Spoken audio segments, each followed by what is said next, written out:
Okay, good evening, everybody. Thank you for coming to the Urbana City Council Committee of the Whole meeting. I'm calling this to order now. My name is Sharice Hersey, and it is approximately 7:07.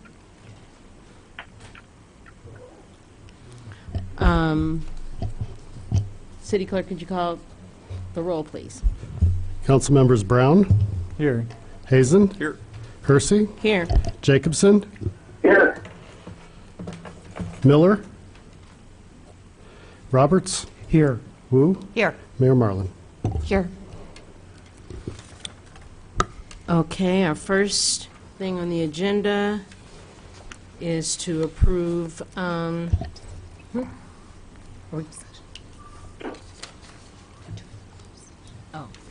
we will be, now that we've opened the meeting, we will be calling a closed session. No, that's the wrong. No, which one am I doing? You're doing this agenda. That's what I This thought. is afterwards. Okay, all right, so, not closed session. Okay. You guys gonna be going around in circles. Approval of minutes for the previous meeting, June 24th. Can I get a motion? So moved.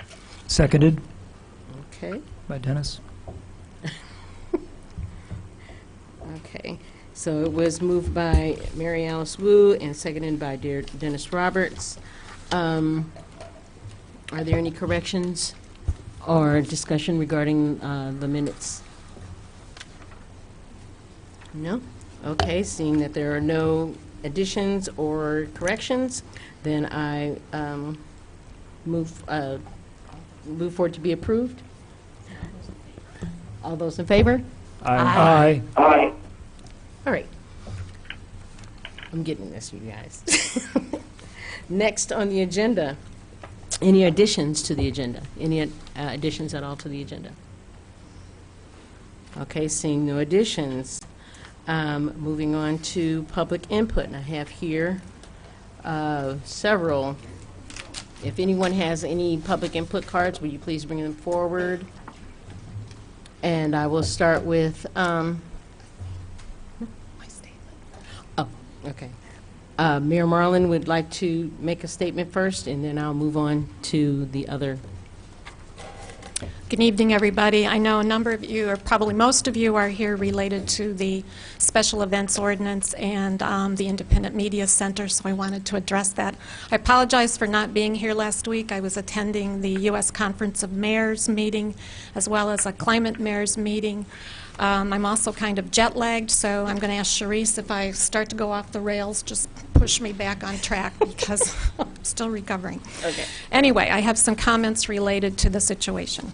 First of all, I want to state the most important things first. The city is committed to work through the current issues with the Independent Media Center in collaboration with City Council, staff, and the community to resolve things in a way that works for all involved. I had a 45-minute conversation with Danielle Chenoweth this afternoon, representing the IMC. I asked her to join me in resetting this effort as of today so we can move forward together. We share the same goals of having safe spaces for vibrant and inclusive community arts and cultural activities in Urbana, and we'll work together to ensure that. So tonight we're going to listen to community input, to information from staff, and we'll have discussion by City Council. On Wednesday, I'll meet with IMC Board President Karen Medina and Treasurer Danielle Chenoweth to identify specific concerns and areas that we need to address. We'll take all of this into account to propose a way forward. I expect the path will have, I don't exactly know what this is going to look like yet, but we will formulate that as we work through things. I expect this path is going to have at least a couple of components. One will focus on short-term solutions to the issues raised under the current ordinance, and the other will consider longer-term changes to the ordinance, fee structure, that sort of thing, with the ultimate goal of having a policy that helps all of our local venues thrive, and one that's flexible enough to adapt to diverse types of venues that are cropping up in Urbana, because that's, frankly, is what makes our community interesting and exciting to be in. The special events ordinance was never intended to micromanage events at the IMC, cause undue burdens or stress, or financially threaten its existence. There have been some unintended consequences that have impacted both the city and the IMC. We recognize them. We're going to work to fix them. Sometimes you don't get things right on the first time around, but what's important is what you do to address them the second time around. I also want to emphasize a couple of points. First, the city has had a very positive and collaborative relationship with the Independent Media Center since its formation in, I think it was 2001. Is that correct? Okay, in 2000. So this is reflected by the significant public investments in the organization over the past 19 years. For example, the city has provided nearly $25,000 in redevelopment incentives to the IMC. Entrepreneurs located at IMC have received about $25,000 in business opening grants. The city has awarded 9 grants totaling nearly $16,000 directly to the IMC through our public arts program. Several years ago, the city and IMC collaborated to win a $50,000 grant from the National Endowments for the Arts that focused on inclusion of youth and underrepresented communities in the arts. From that collaboration has come Open Scene, Open Mic, which is an ongoing program that fills a critical need in our community. It gives voice to people who often have not been heard in the past. And finally, the general public is investing in the IMC. The state of Illinois allocated $75,000 in the recently passed capital bill to the IMC. This should help them make some critical facility improvements. The second point is that the current situation is not the result of an arbitrary decision. The 2017 revisions to the Special Events Ordinance stem from a number of serious public safety incidents related to events that happened both at either the IMC and Lincoln Square back in 2016 and 2017, and some before that. These are 2 separate venues. They just happen to be located next to each other in downtown. But there were enough problems involving police calls for service back then that it was decided to amend our special events ordinance to include provisions to address event venues in the situations we were facing. This was done in order to be proactive rather than reactive. We wanted to help prevent the kinds of problems we were seeing rather than, respond with police response. The city wished to work with venues to help them understand basic components of a security plan, things like occupancy limits, access to buildings, that sort of thing, so they could operate safely and hopefully minimize incidents that required police response. City staff and police have since then worked closely with the IMC. But until recently, the revisions to the ordinance that are being put to the test right now really hadn't been put to the test, and obviously we've found them wanting. So we need to fix them. I ask the community tonight to give us the space to come up with a solution, and we will work toward a solution. So I'm going to close with this observation. In the past few days, a number of people have asked me, what exactly is the IMC? Because not everybody is familiar with the place or the organization. So when I tried to explain it to folks and all that it does, it really reinforced in my mind what a unique and special role the organization and the place plays in the community. And to me, it called to mind the concept of the third place. I don't know if you've read, some of you probably have seen The Great Good Places by Ray Oldenburg. Carol Mitten actually gave me this book as we were brainstorming about the Lincoln Square site and what we wanted to see in the future. But anyway, Oldenburg talks about the concept of third place. There's home, there's work, and then there's the third place. And what sets great communities apart is the presence of these third places in the community. And he describes these places as levelers, where folks from all walks of life and different perspectives can meet. And in some cities, it might be a public square, it might be a favorite tavern, it might be, just a meeting place. But they all share common characteristics of being places where people are, quote, accepted, embraced, enjoined, and enjoyed, end quote, and where they feel, quote, at home, freedom to be, and are regenerated and restored, end quote. So when people are going to ask me what the IMC is, I'm going to say it's one of the special third places in Urbana for those reasons. So again, I ask you to give us the time and space to work through this issue, and we will resolve it. Thank you.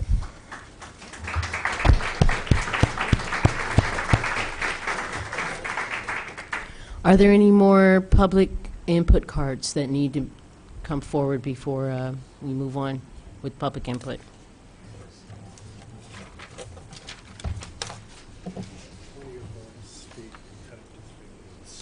Okay.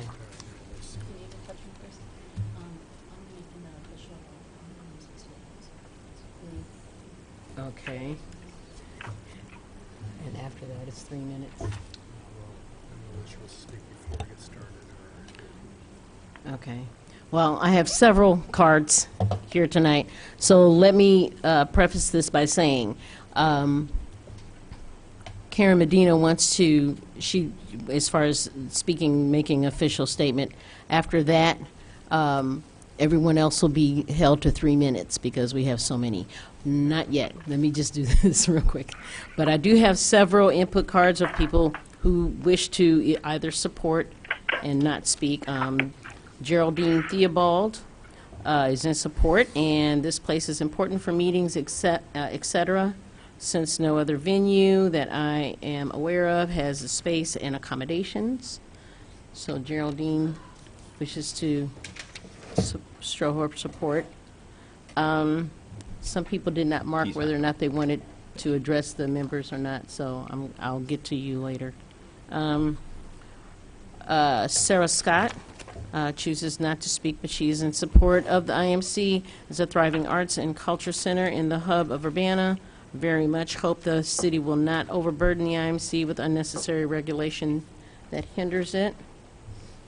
Adam Nichols is in support, but and he wishes not to speak regarding Section 52.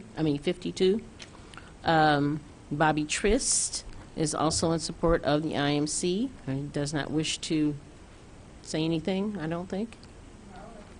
Huh? Well, you didn't mark it, I'm sorry, so.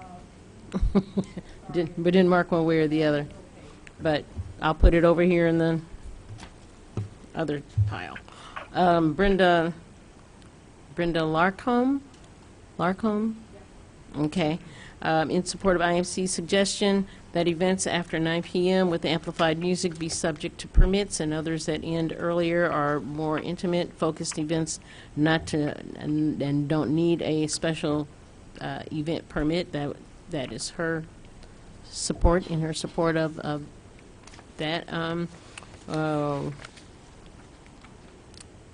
This is from, trying to read, Reverend and Reverend Dr. Evelyn Underwood, Bishop Underwood, regarding the Dr. Ellis subdivision sewer concerns.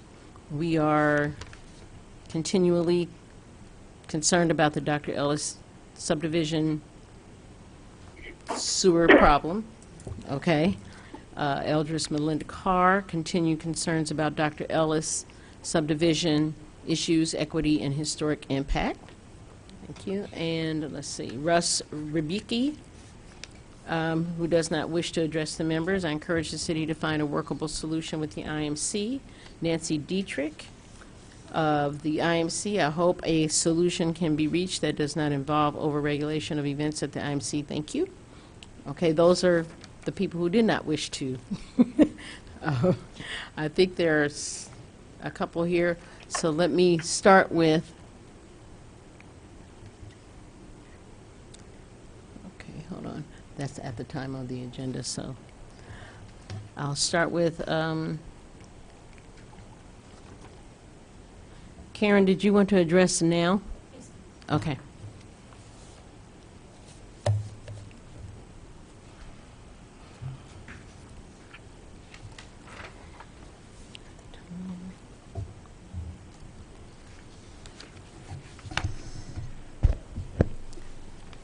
My name is Karen Medina. I live in Champaign, but I am the president of the board of directors at the Urbana Champaign Independent Media Center. That's why I write things down. I just want to thank everyone who's here in support of the IMC. We have standing room only here, and it's beautiful to see. We are well loved.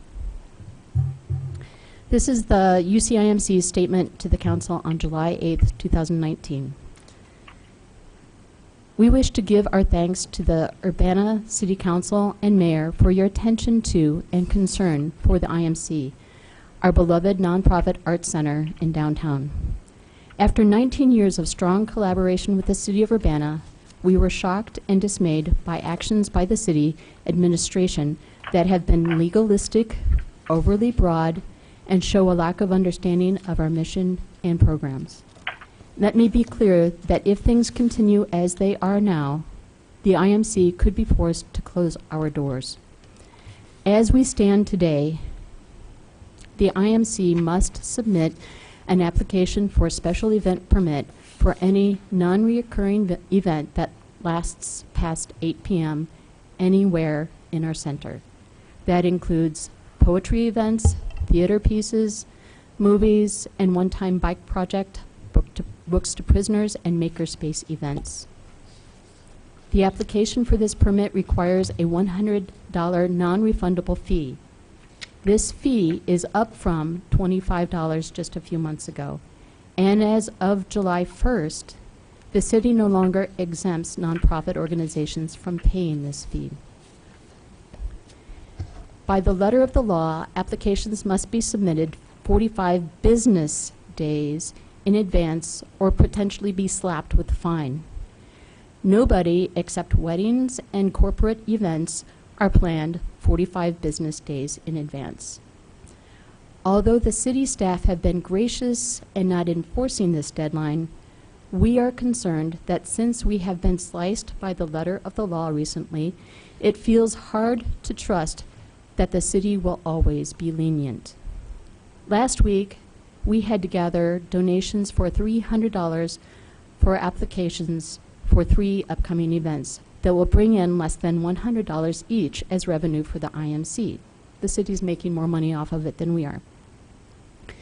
Between the June 3rd letter and the June 18th meeting with the city, we had to cancel what would have been totally peaceful events and write numerous refund checks. Potential events are leaving for other places, including Champaign, where they don't have to pay the city $100 in processing fees for a permit that does not apply to their event. As a result of all this, downtown Urbana is losing valuable foot traffic and amazing arts opportunities. We regret that this issue has become escalated. The IMC only went public with our concerns after 3 months of concerted attempts to work with the City of Urbana on a solution. During those 3 months, the Urbana Police Department, sat down with us to discuss solutions. But the only communication we received from the City of Urbana's executive department were threatening or final letters. First, to put us on probation for 12 months, then to fine us $1,500, then to make an offer that they followed with a rejection of our counter-offer when the city administration sent us an email saying that if we did not sign their agreement, they would take us to court. IMC members asked us, the IMC Executive Committee, to go public. We feel this lack of collaborative approach is at the heart of the issue we face. Every intervention and good faith efforts could have avoided where we are now, and that is primarily what we are asking for now. Last week, one of our board members made contact with Eric Jacobson, and this afternoon we made contact with the mayor, who is very responsive to us and our concerns, and we appreciate her support. We want to collaborate to build a beloved, inclusive, diverse community with the City of Urbana and not in opposition. The facts. We appreciate that the city administration shared the same memo with our board as it did with the council, as that shows goodwill and transparency. Thank you. We understand that when situations become escalated, the parties involved may not be working from the same understanding of the facts. Karen. Could you hold just a moment? Sure. I'd like to move that Karen be granted up to 10 minutes total for her testimony. I accept that, too. I second that. It's fine with me. All those in favor? All those in favor? Aye. Okay. Continue, sorry. Thank you very much. We would like to start by responding to the statements by the city administration, so we are working from the same page. The city administrator Mitten's memo stated that it was not the intention of the city to regulate all of the public events at the IMC. Certainly that is reasonable, as we have 1,000 public events per year. But the letter dated June 3rd from the city administration clearly states all future public or special events conducted on the IMC property during the next 12-month period would require the IMC or the sponsor to apply for and obtain a special event permit from the city. This was different from our previous understanding of the March 22nd letter, our conversations with Sergeant Lotion, and our experience with the May Immersion Festival at the IMC. This new interpretation was confirmed in a conversation with the police department, which had to check with the city administration before we were given clearance for events like a Sunday afternoon Guitar Center's student recital and the Girls Rock Summer Camp. When faced, I have a picture of a thank you card from this, the Girls Rock, by the way. It's really cute in the picture. When faced with the threat of a whopping fine of $750 per event as a venue that hosts 5 to 10 events per week, we have no option but to follow the exact language of the city's letter or face fines that would destroy us. The memo states a meeting was held with Lieutenant Sanders on June 6th, and the IMC proposed that it would apply for special event permits for events that were expected to last beyond 8 p.m.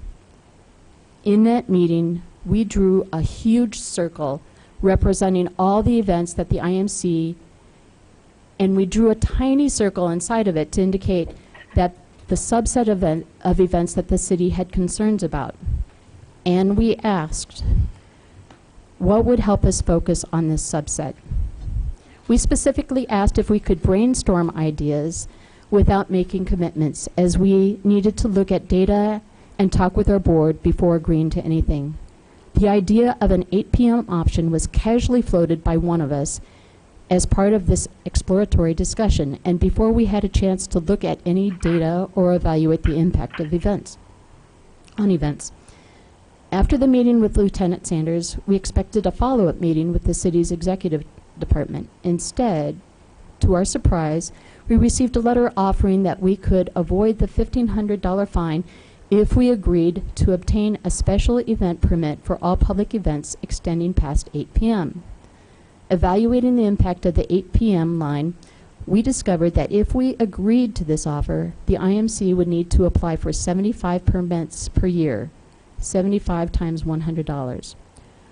One should note that the city council meetings often go past 8 p.m. without violence or drinking, although I'm sure some of you want to drink by the end. Accepting the 8 p.m. suggestion would also destroy us. The city administration insists that there is no malice towards the IMC, but we point to one example that makes us feel targeted for punishment. This past May 2019, the City Council voted on a new schedule of fees.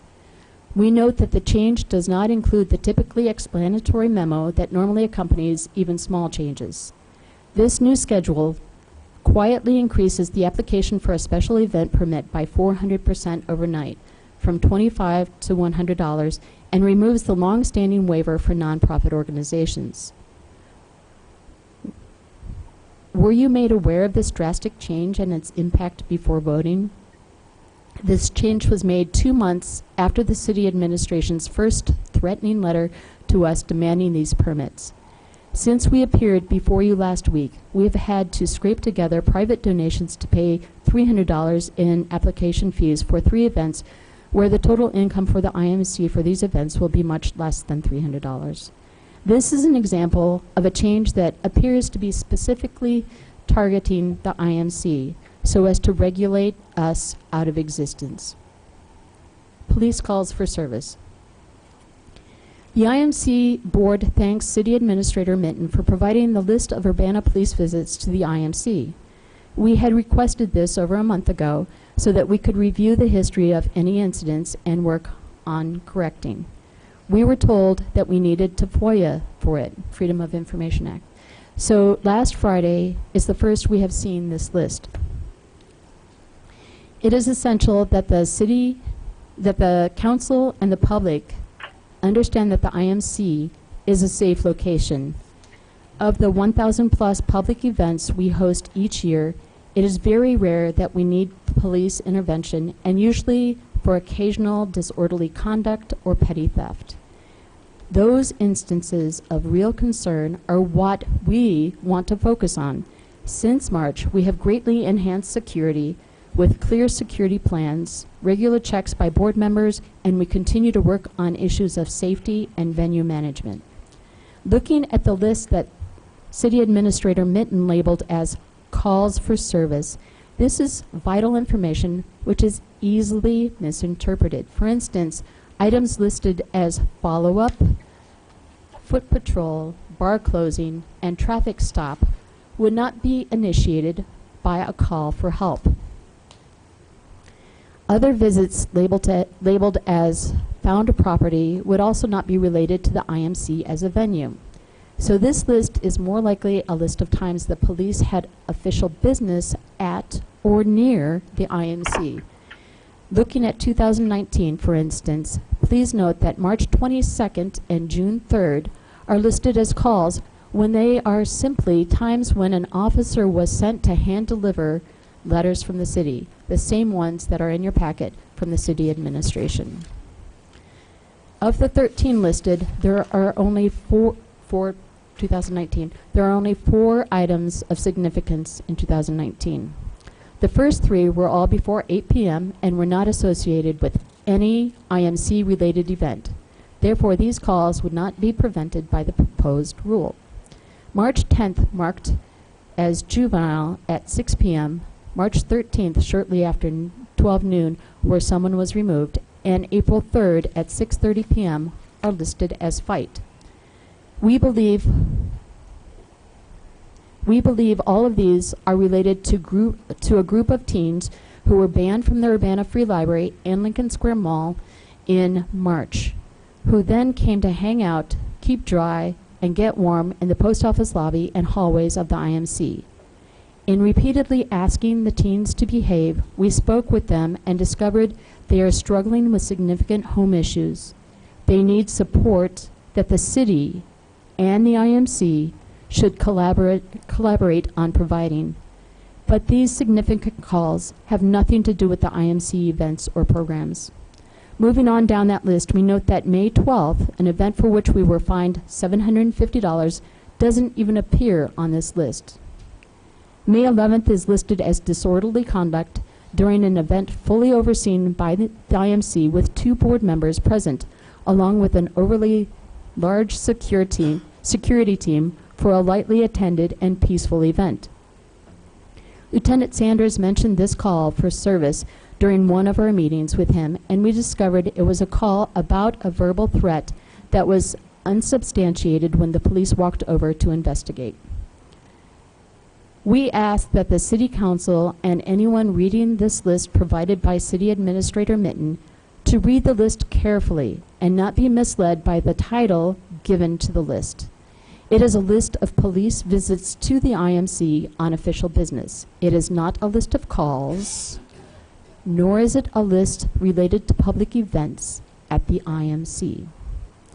Moving forward, we now get to what we propose as a way forward.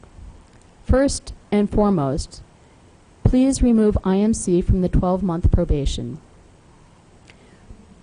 2018 had little incident. 2019, the incidents are not related to the venue or programming. We argue that the March 15th event, where alcohol was peacefully consumed, does not fit the criteria in Section 14-53C1 of an event where the city resources were deployed to address a threat to human life, health, or safety, or property, as the activities at the IMC were similar to that of any downtown venue at that same hour. Second, please immediately revise the fee schedule to add back a waiver for special events by nonprofit organizations. This affects sister institutions like Community Center for the Arts, Urbana Neighborhood Connections, and others, and will have a chilling effect on hosting events in Urbana. Third, fix the special use permit ordinance. There are numerous problems with it as amended in 2017, including the most concerning aspect of this ordinance is that it punishes businesses and venues who call for police service. One downtown business owner, upon reading about this conflict between us and the city and the ordinance, shared that it makes him afraid to call the police lest what happened to the IMC happen to him. It takes policies regarding large-scale festivals and events with alcohol and street closures and applies them to tiny, single, indoor events on private property. 45 business day deadline for applications, the $100 fee, etc. It appears to violate the right to free speech and the right to peaceably assemble. It creates a huge drain in staff time for the venue and the city to legislate a large number of non-problematic events. Number 4, collaborate with us.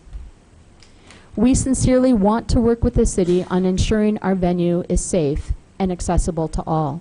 The city can offer us ideas for how to increase security, and we can help the city understand what it takes for vulnerable populations to feel welcome and safe, which is an area of expertise for us.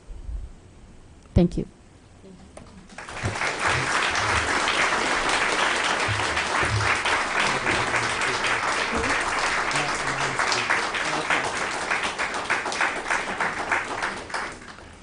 Okay, thank you, Ms. Medina, for that. Barry Israelowitz, he's chosen not to address, but he is in support for the IMC ability to hold late-night events in order for a robust community serving organizations that hold regularly scheduled events to come into being. They must first hold intermittent, occasional, special events. So thank you, Barry. And I believe Ann Quackenbush, who chooses also, and she says an opposition, but I'm not sure what that means. Requiring $100. Huh? Oh, okay. So you are in support of the IMC. Requirement for, okay. But requiring $100 special permit 45 days in advance of events is prohibitive to the health of the IMC. Please dump this. Oh, hold on. Even if only for those after 9 p.m., please dump this requirement. Thank you, Ann. And then there is, that's going to be at the time of the agenda. Okay. Moving forward, we have several people that wish to come to speak before the council. 3 minutes. Bobby Trist.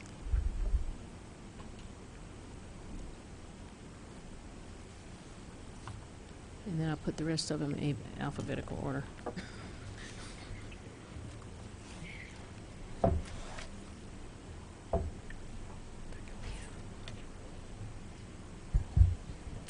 My name is Bobby Trist, and I'm a resident of Urbana, Champaign, and I've lived in Champaign, Urbana 42 years.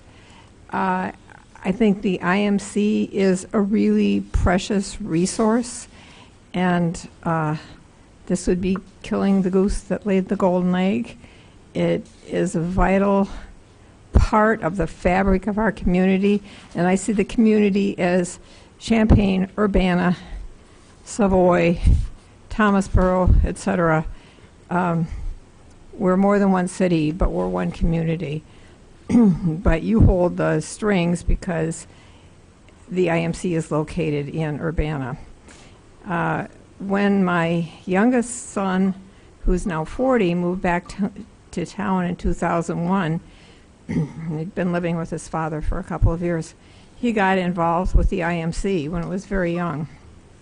And the first thing he did was a radio broadcast that was a report on urban farming. And I think this was really formative. He would have been 22 at the time. And we've all heard about the studies that their brains don't fully develop until the mid-20s. And so I think this was really a formative experience for him in being involved with the IMC.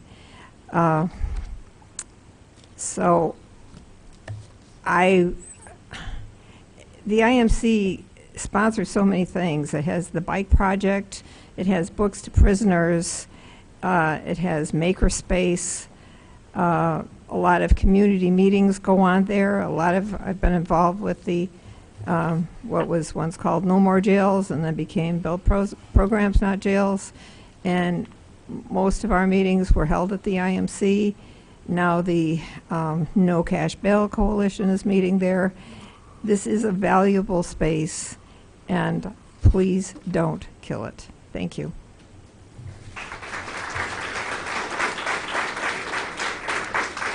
Annie Adams.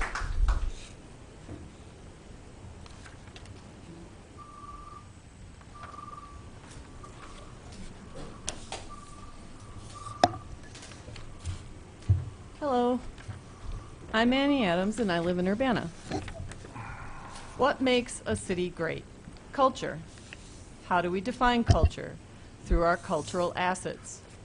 Cultural assets can be places where interesting and new things happen that define and inspire the people that live there, such as wine tastings and music at Stage 5 in the Krannert Arts Center, walking and listening to the cicadas sing in Busey Woods, or trying out food truck and beer offerings at Riggs. Cultural assets can be people who have cultivated connections and expertise that they wish to share with the community. This can be expressed through dance therapy meetups, Santa Rampage bike rides, interesting front yard gardens, pop-up musical events on Common Ground's front porch. By combining the assets of place and people, we create culture which is unique to our city in this place and time. In 2016, Kristen Walters and I started Imbibe Urbana and Urbana First Fridays.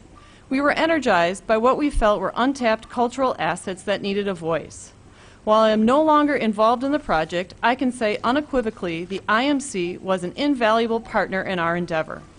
The volunteers at IMC created yoga classes, art openings, DJ, live music, and dancing on the street in front of their building and inside the building, as well as offering tours of the building, which includes makerspace, bike project, so on and so forth. We, nor they, made a profit from any of this activity, unlike other downtown businesses who often brought in upwards of $5,000 during Urbana First Friday events.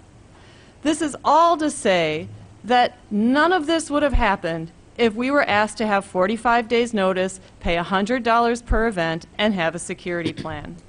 I currently work for the University of Illinois at the Graduate College. One of the ways to recruit the best graduate students to Illinois is to let them know about the cities they will be moving to for 2 years, 10 years, hopefully a lifetime. Our Instagram feed has photos from the IMC showing world-class musicians playing with graduate students. Often these musical events have 8 to 15 people, which have been organized by volunteers in less than 10 days and happen from 8 to 10 p.m., which is great for someone like me who rises at 6 a.m. I am unsure about the circumstances surrounding the beer on premise scandal, but since people over 21 work in the building, I am guessing the refrigerators have alcohol in them. Maybe this can all be resolved with a giant sign that says no alcohol beyond this point for events unless catered. My basic plea is please do not make it difficult to create light, quick, cheap happenings.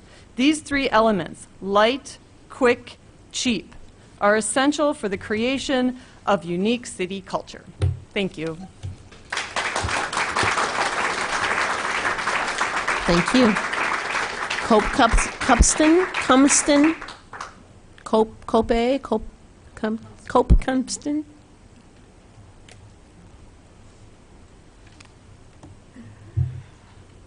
I'm Cope Cumston. I live in Urbana.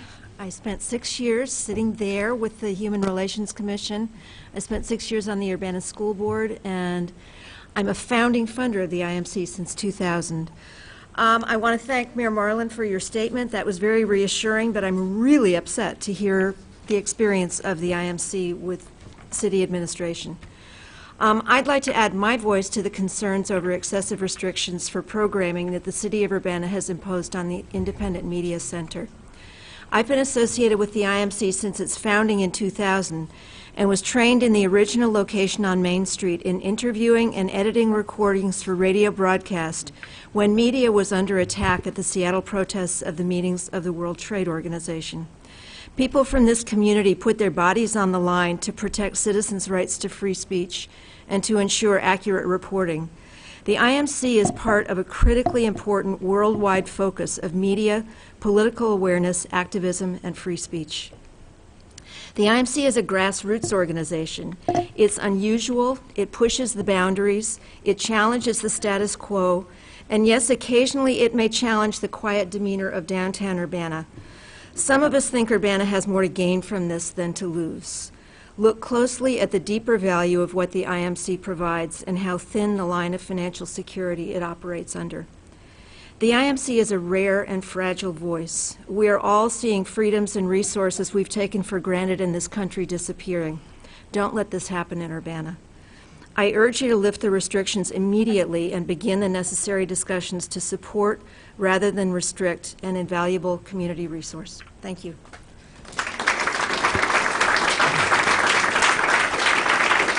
Dottie? Dottie?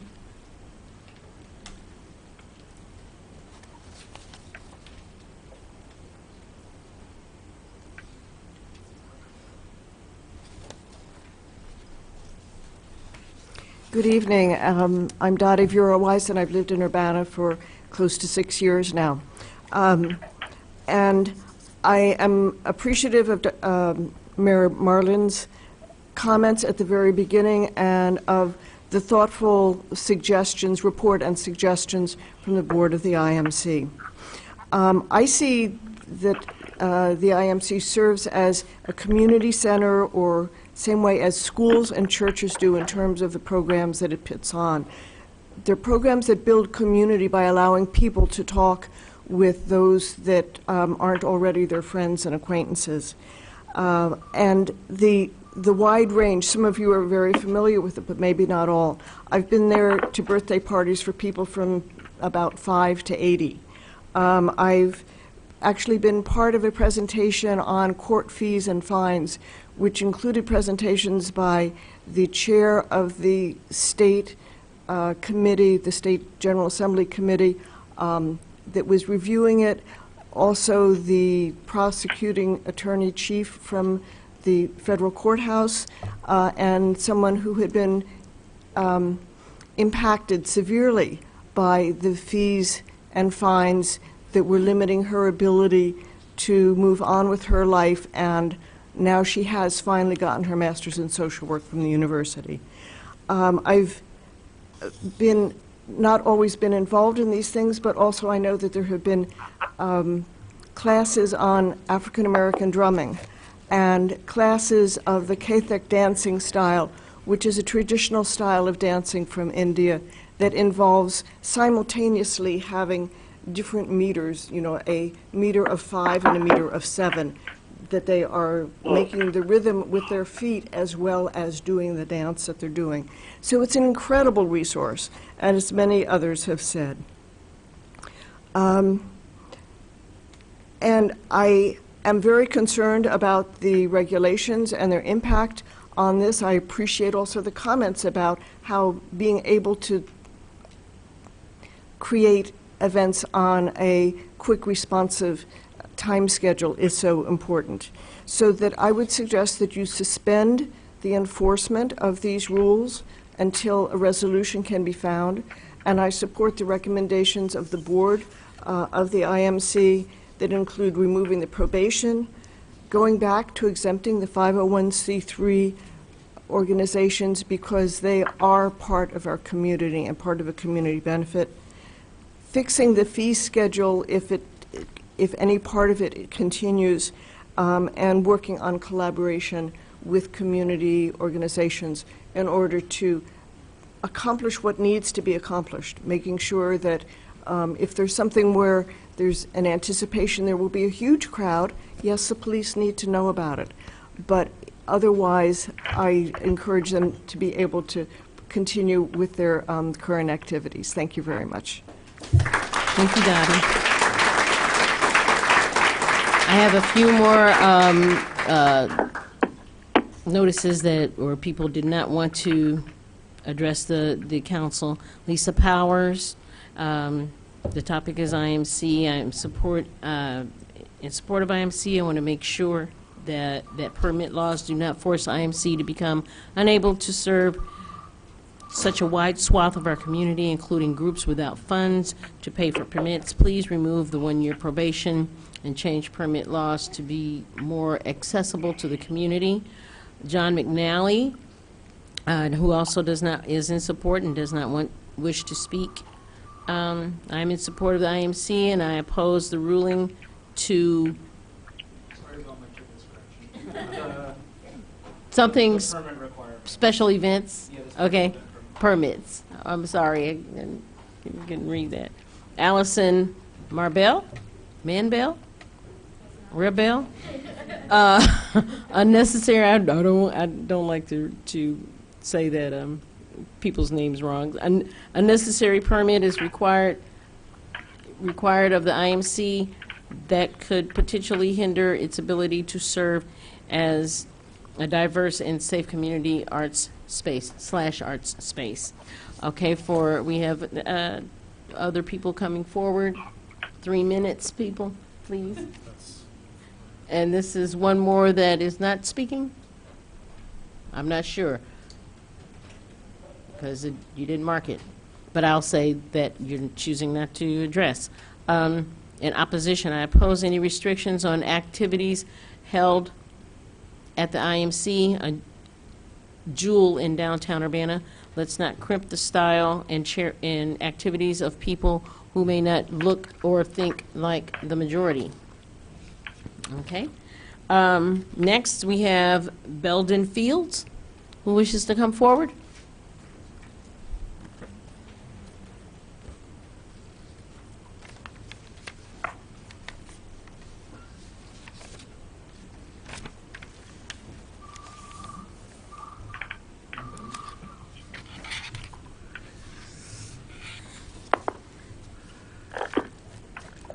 Good evening.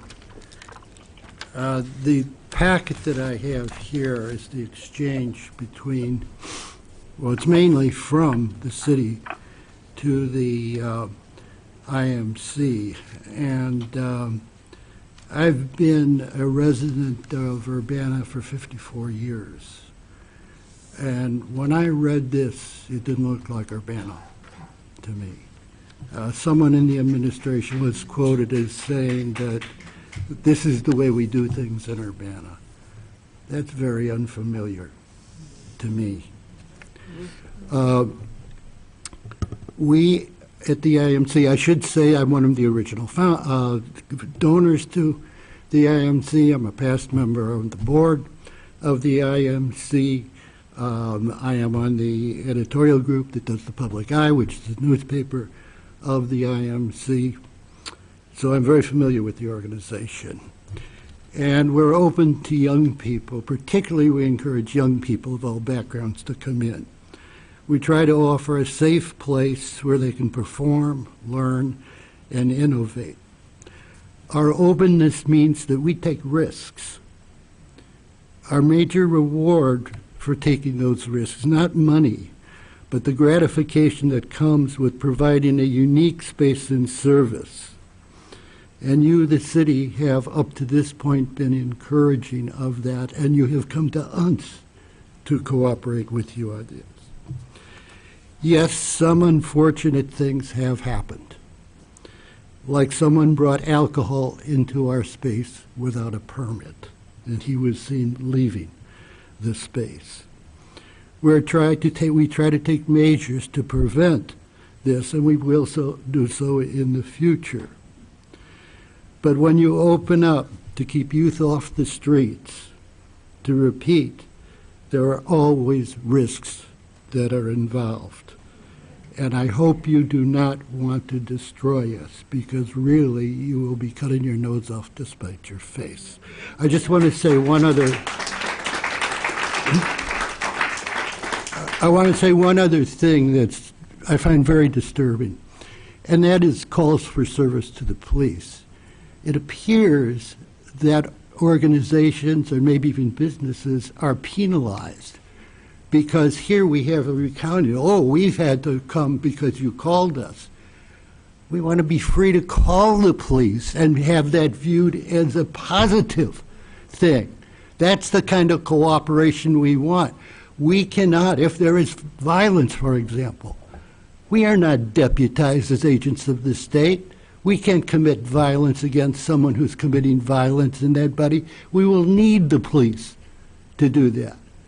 So this is just a completely perverse idea that you would say, okay, we've had these calls for police, those are demerits against you. And in fact, what it is trying to be responsible citizens of this city. Thank you.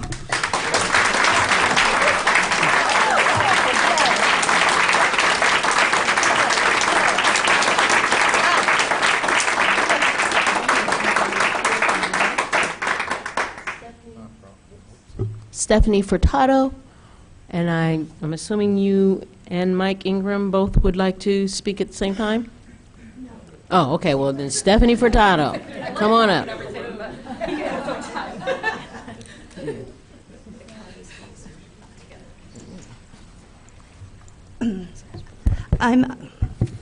Hi, I'm Stephanie Furtado, and I actually am a resident of Champaign, but I'm mostly coming to you in capacity as a board member of the county board. And as a board member of the county board of District 8, I actually sit on a board that, a committee that oversees special use permits. And I understand the difficulty sometimes of the logistics of paperwork and sort of trying to balance all of the different concerns that you all have. But this situation to me just seems like it's been incredibly mishandled. The policy is a problem, but more importantly, the lack of collaboration and just, frankly, common sense in handling it seems to be the deeper problem. Mayor Marlin, I really appreciated your conversation about third space. In my work at the university, I think a lot about third space, and Sojan Lefebvre's ideas about like the dynamism of those kind of spaces and how they're essential to having a vibrant city. For me, personally, the IMC has been that kind of space. I've planned events there. I brought a muralist from Chicago down there. I've been on radio shows there. I've attended book clubs there. All of them, except I think one, have been after 8 p.m. I want to go a little bit further than some of the things that some of the other folks have asked as remedies. I want you to revisit the policy for all not-for-profits and get rid of that. I want you to give back the $300 that they had to raise. And I want you to proactively figure out ways to collaborate. What Belden said was that this isn't the Urbana that he knows, and it's not the Urbana that I've come to know. I was a resident here for a very long time before I moved back over to Champaign. Urbana is a unique community, and one of the things that makes it a unique and special place is the IMC. The relationships I've built with people through attending events at the IMC are relationships that sustain me. They're the reason I'm involved in public office in many ways. And it's one of the core things that makes Urbana Urbana. So I really hope that you work with folks to come up with solutions. And also, and this is really important, figure out what went wrong with this situation and how situations like this can be handled better in the future. Thank you. Thank you.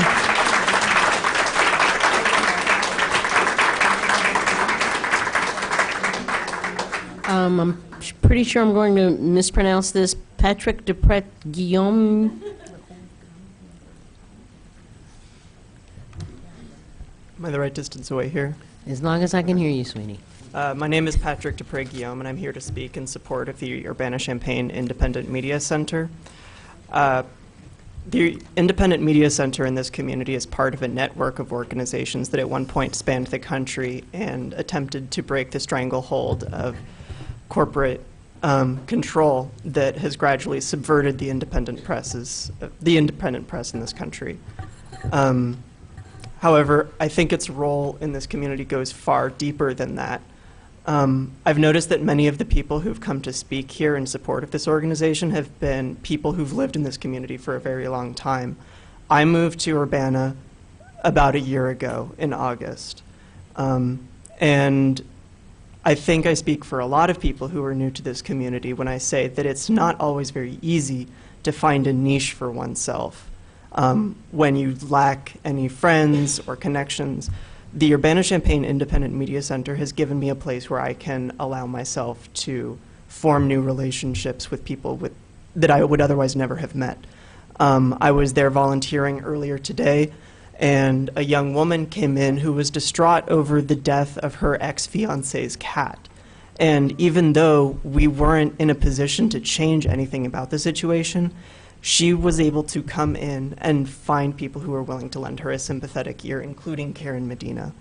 I have been developing my capacities as of right now, amateur librarian and helping with the IMC zine library. And in the absence of the IMC, if these restrictive permits and if this probationary period remain in effect, the imposition that would create for the IMC would be very, very challenging for them to meet as an organization.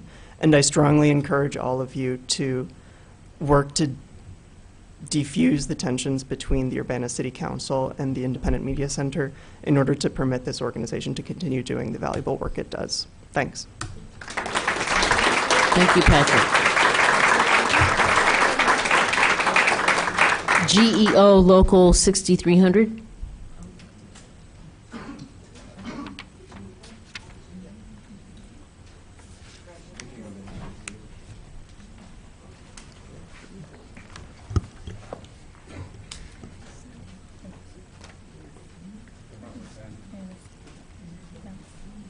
Okay. Hello, my name is Hillary Pacheco, and I will be reading a statement in support of the IMC. Closer to your mouth so we can hear you. Okay, Thank you. and you can pull the mic forward. just pull it forward. Okay. Yeah, you can pull it forward. I will be reading a statement in support of the IMC on behalf of the GEO. The Graduate Employees Organization at UIUC, IFT Local 6300, expresses our support for the Independent Media Center, a mostly volunteer-run non-for-profit community center in Urbana. We oppose the new city guidelines, which impose a requirement that IMC events must obtain a permit at least 45 days in advance and at a cost of $100. These new requirements are overly onerous for a volunteer-run center and will have a disproportionately negative effect on underserved working class and youth communities hoping to hold events at the IMC. GEO has hosted a number of events at the IMC in the past, from welcome back events to contract ratification votes. The IMC is a vital pillar of the community, and we hope the Urbana City Council will help, not hinder, it in its mission to provide a safe, inclusive, and accessible space for the people of Champaign-Urbana. Thank you. Thank you.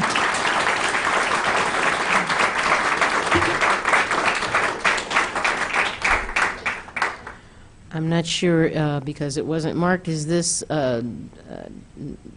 not wish to address the members, but wish to know your position? I'm sorry, no, not you. Jeannie Colvert?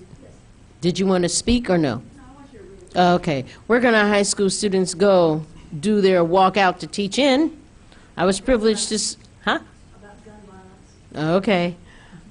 I was privileged to serve as a volunteer for what was a very moving experience for all parents, students, teachers, and community. Where? The IMC.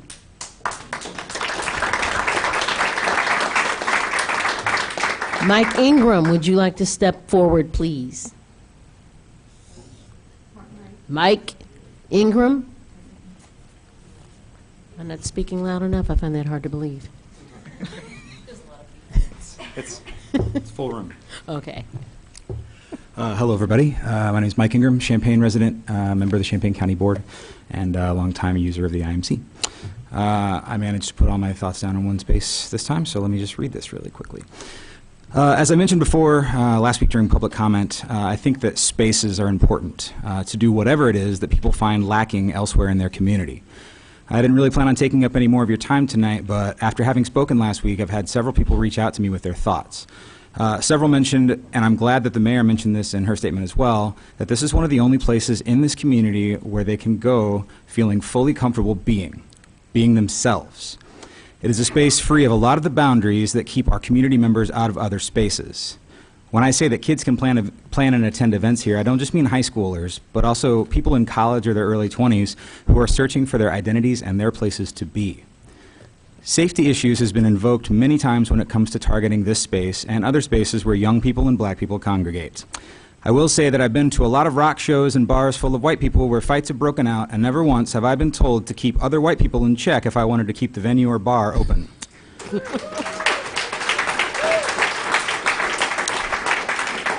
I can't really tell you how sick I am of hearing about outlier safety issues.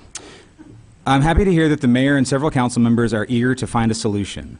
Mostly I want to make sure that when you're thinking about this solution, please think about what efforts you can do to not just patch up, but strengthen this space so that we don't lose a building where people can feel comfortable being black, or gay, or a kid, trans, whore, Latina, an immigrant, non-English speaker, or anything. I'm not sure there's anything more important. Thank you.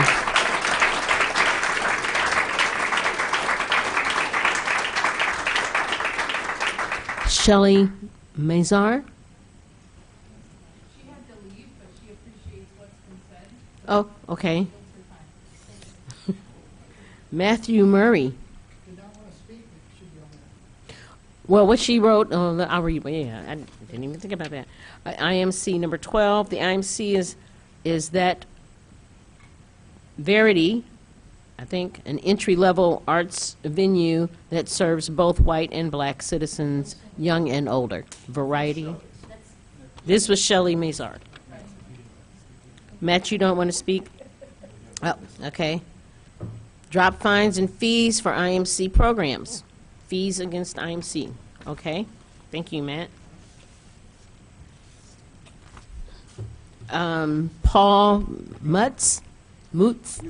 How do I say it? Mute. I respond to like 7 or 8 variants pronunciation. I get used to that.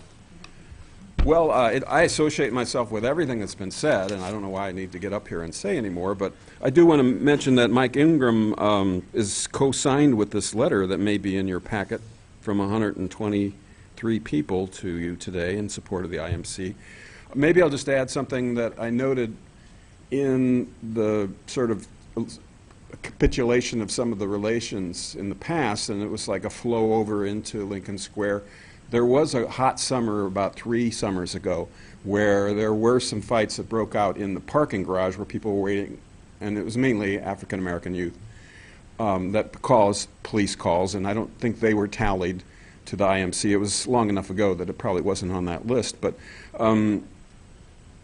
I wasn't there for any of them, so I don't know how the interventions happened and what actually went down, but you know, any other group can't be responsible for after the fact, after they've left the premises. We tried to do what we can at the time. I was on the board, I think, at the time. So I wanted to add that, and it seems that that sort of set a tone for police reactions.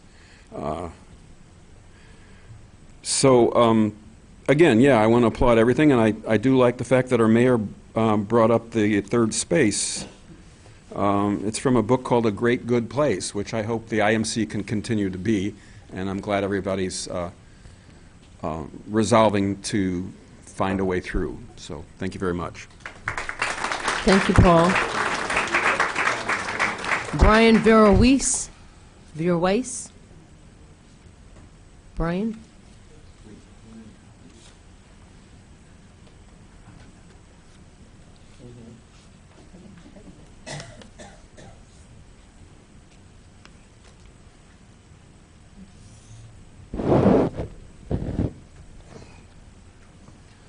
Hello, I'm Brian Vero Weiss, live on Mills Drive in Urbana.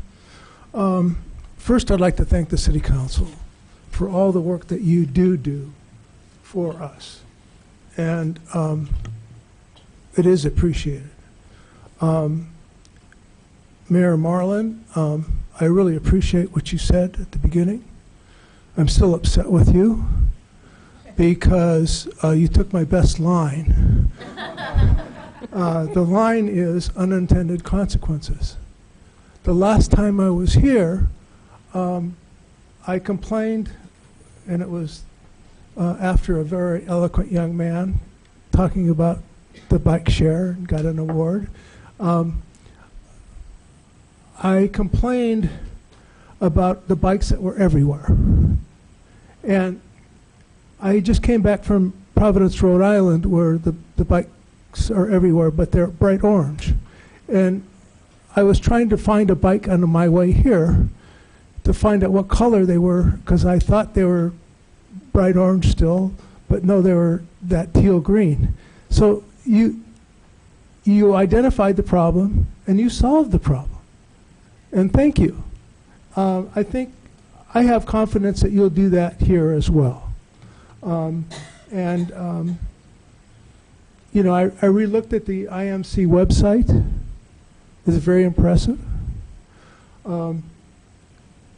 Everything that people have said here, including you, Mayor Marlin, indicate that there will be a resolution. And thank you.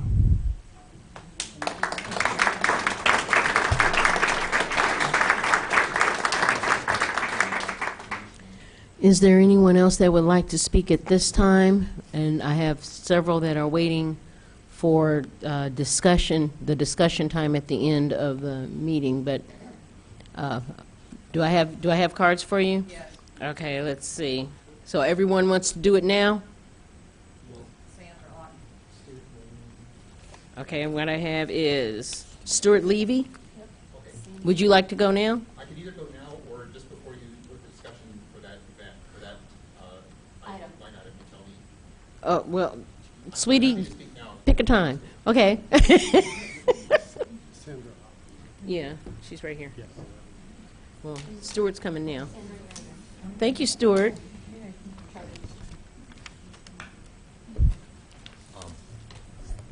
Hi, and thanks for having us on your agenda. I'd like to speak to a couple things.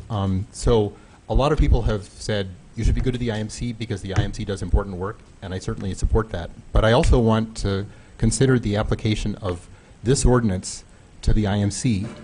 One of the things that disturbed me to read in the News Gazette a couple of days ago was that the city felt that it had no choice but to apply the ordinance in the way that it's been applied.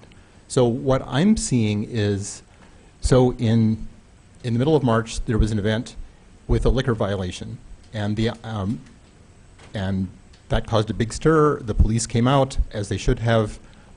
We shut down the event. Karen shut down the event, as she should have. And there's been a lot of activity in the IMC to make sure that it does not recur. Okay, but that was a liquor violation. There was no violence. I look at the text of Ordinance 1452C, and it says, it talks about application, use of city resources to, in cases of life, health, safety, or property. And unless the city is showing extraordinary concern for the future livers of Urbana, I don't see any of those here. And so I think it's a big deal that this ordinance is getting applied in this way. And I hope that the council will look into that and not just assume that the only thing is whether to let the IMC get away with it or not. Another thing that I wanted to say is something that has really impressed me over the last, especially over the last 2 or 3 years, has been the number of events at the IMC with a lot of black people, and not only arts events, but also you know, wedding parties and birthday parties and memorial services, and there's not many places in downtown Urbana where I can see that. There may have been a fair number at the Civic Center, but The city isn't running that anymore. And so the IMC is, may well be it. So I think, besides the other reasons that I think it's a valuable place, I would take that as one. I'd like to mention an event, thinking about police calls. There was an event this last weekend, a pretty cool thing. It was a hip-hop competition. And Karen and I were the IMC representatives for it. And so the event got started about 9. It was hot. Air conditioning wasn't really working. There were a lot of people out on the front steps of the IMC just kind of hanging out and chatting. And Karen and I had just gone and hung out with them for a little bit a few minutes earlier. And then we heard that somebody had called the police because there was a crowd on the steps of the IMC. And the police came over, and they were very polite and wanted to see whether there was a permit. And so Karen showed them the permit and told them about the event and so forth, and they politely went away. So that's okay. But it's important to consider that things like that may happen when you're looking at when do police calls happen. In this case, there was nothing more than a bunch of people standing around and chatting on the steps of the IMC, and somebody called the police. So thank you for your attention. Thank you, Stuart. Sandra Alton. Yeah. Hi, I'd like to thank you all and Karen for your eloquence in stating the issue. I would like to remind people that the building didn't just fall into our laps. It was really, we rented to the post office for 10 years, or we gave it free to the post office for 10 years for them to be there while we tried to pay the bills. And it's not been easy to keep the IMC funded. It's been hard. And I was a founding funder. I'm not part of the board or anything, but I've started a lot of programs there. I helped fund books to prisoners, and I've been a part of so many spontaneous things. The flexibility and the spontaneity of the space is really vital to the space, to be able to put on events quickly. We all know it's kind of a pop-up culture these days. You have to respond quickly to things. And that IMC I would be like, we need to plan on, we're brainstorming, we need to think of something, where can we have a meeting? I've got a key to the IMC, let's get in there and have a meeting. And they happen that way, and then things happen.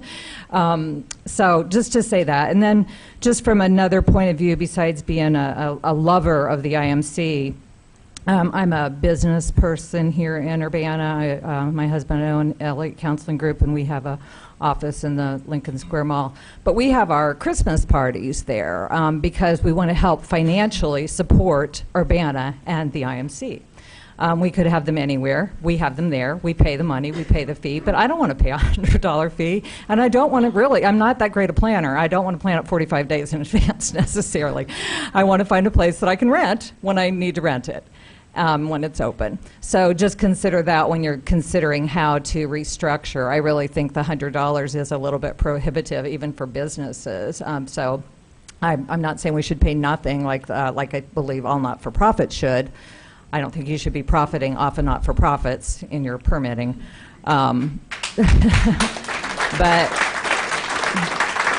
But also keep in mind that the people who have their birthday parties there and who rent there and do things to support the IMC, we could have events anywhere. There's weddings, there's all kinds of things there. They could have them anywhere.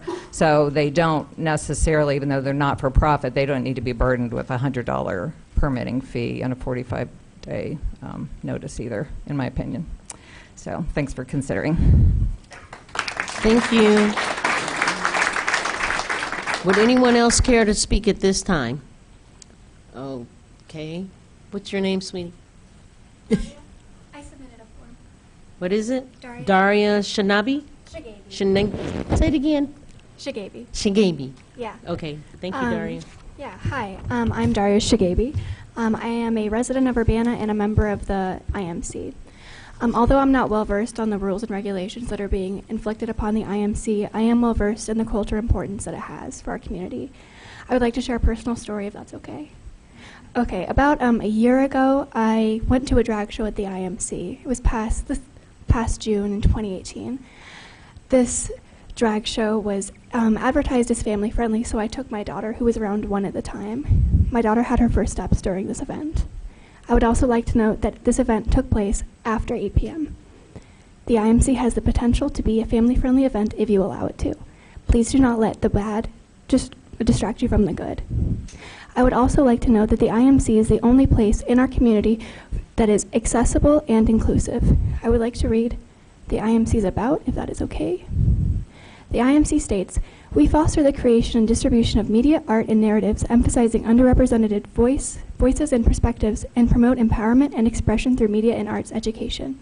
To harshly regulate and restrict the IMC is to take away voices from the voiceless. This is the only place that disenfranchised members of our community have, and it acts as a protective factor for many. I urge you to reconsider. To inflict these constraints upon these people is to direct harm." Thank you. Thank you. Do I have another, I have input cards from anybody else that had wanted to speak? Sir, you in the back. Jason Finkelman. Jason. Okay, Jason Finkelman, please come forward. Thank you. Thank you, Carson. Good evening. My name is Jason Finkelman. I've been a proud Urbana resident for 19 years now. I arrived here to be part of the University of Illinois from New York City. And as an artist, I've had very memorable performances and engagements personally at the IMC. But one of the things that that I'd like to mention in regard to the IMC is its incredible ability to be an incubator of ideas, and it's a incredible cultural and artistic asset to our community, providing a particular currency to what we offer here in Urbana. So I agree with all the people who've come up today and have shared their thoughts and ideas and opinions about what the IMC is. I think it's really beautiful, this turnout tonight, and I thank you all for listening. I do want to say, as my role as a community engagement programming part of the University of Illinois, the IMC has been invaluable to part of my programming, and I mentioned an incubator because when I first got involved with the IMC, when it was first opened on Main Street in Urbana, I created an event called the Improvisers Exchange. I just wrapped a 2-year initiative with the Center for Advanced Study at the University of Illinois, bringing internationally and nationally acclaimed artists to the University of Illinois and to the IMC for performances of music that requires a listening venue, not a venue that is a space that serves alcohol, not a venue that is a club, not a venue that expects some sort of large financial return to the art that operates outside of the margins of popular culture. And that's what I represent here tonight, is somebody who values an organization like the IMC to provide that type of service to our city of Urbana that celebrates the arts. So thank you for your attention. Thank you. Danielle, did you want to speak now, or you want to wait until discussion time? Okay. Nick Goodall? Yeah. Is that you? Yeah. Okay. Where's Danielle? Oh, this is slow. Okay. So, hi, my name is Nick. I've been recently elected to the board of the IMC, but I've been a patron there and a happy patron since I moved here a few years ago as a student at the university. When I first moved here, I started a podcast with my friend on WRFU, the radio show the radio station that's hosted out of the IMC.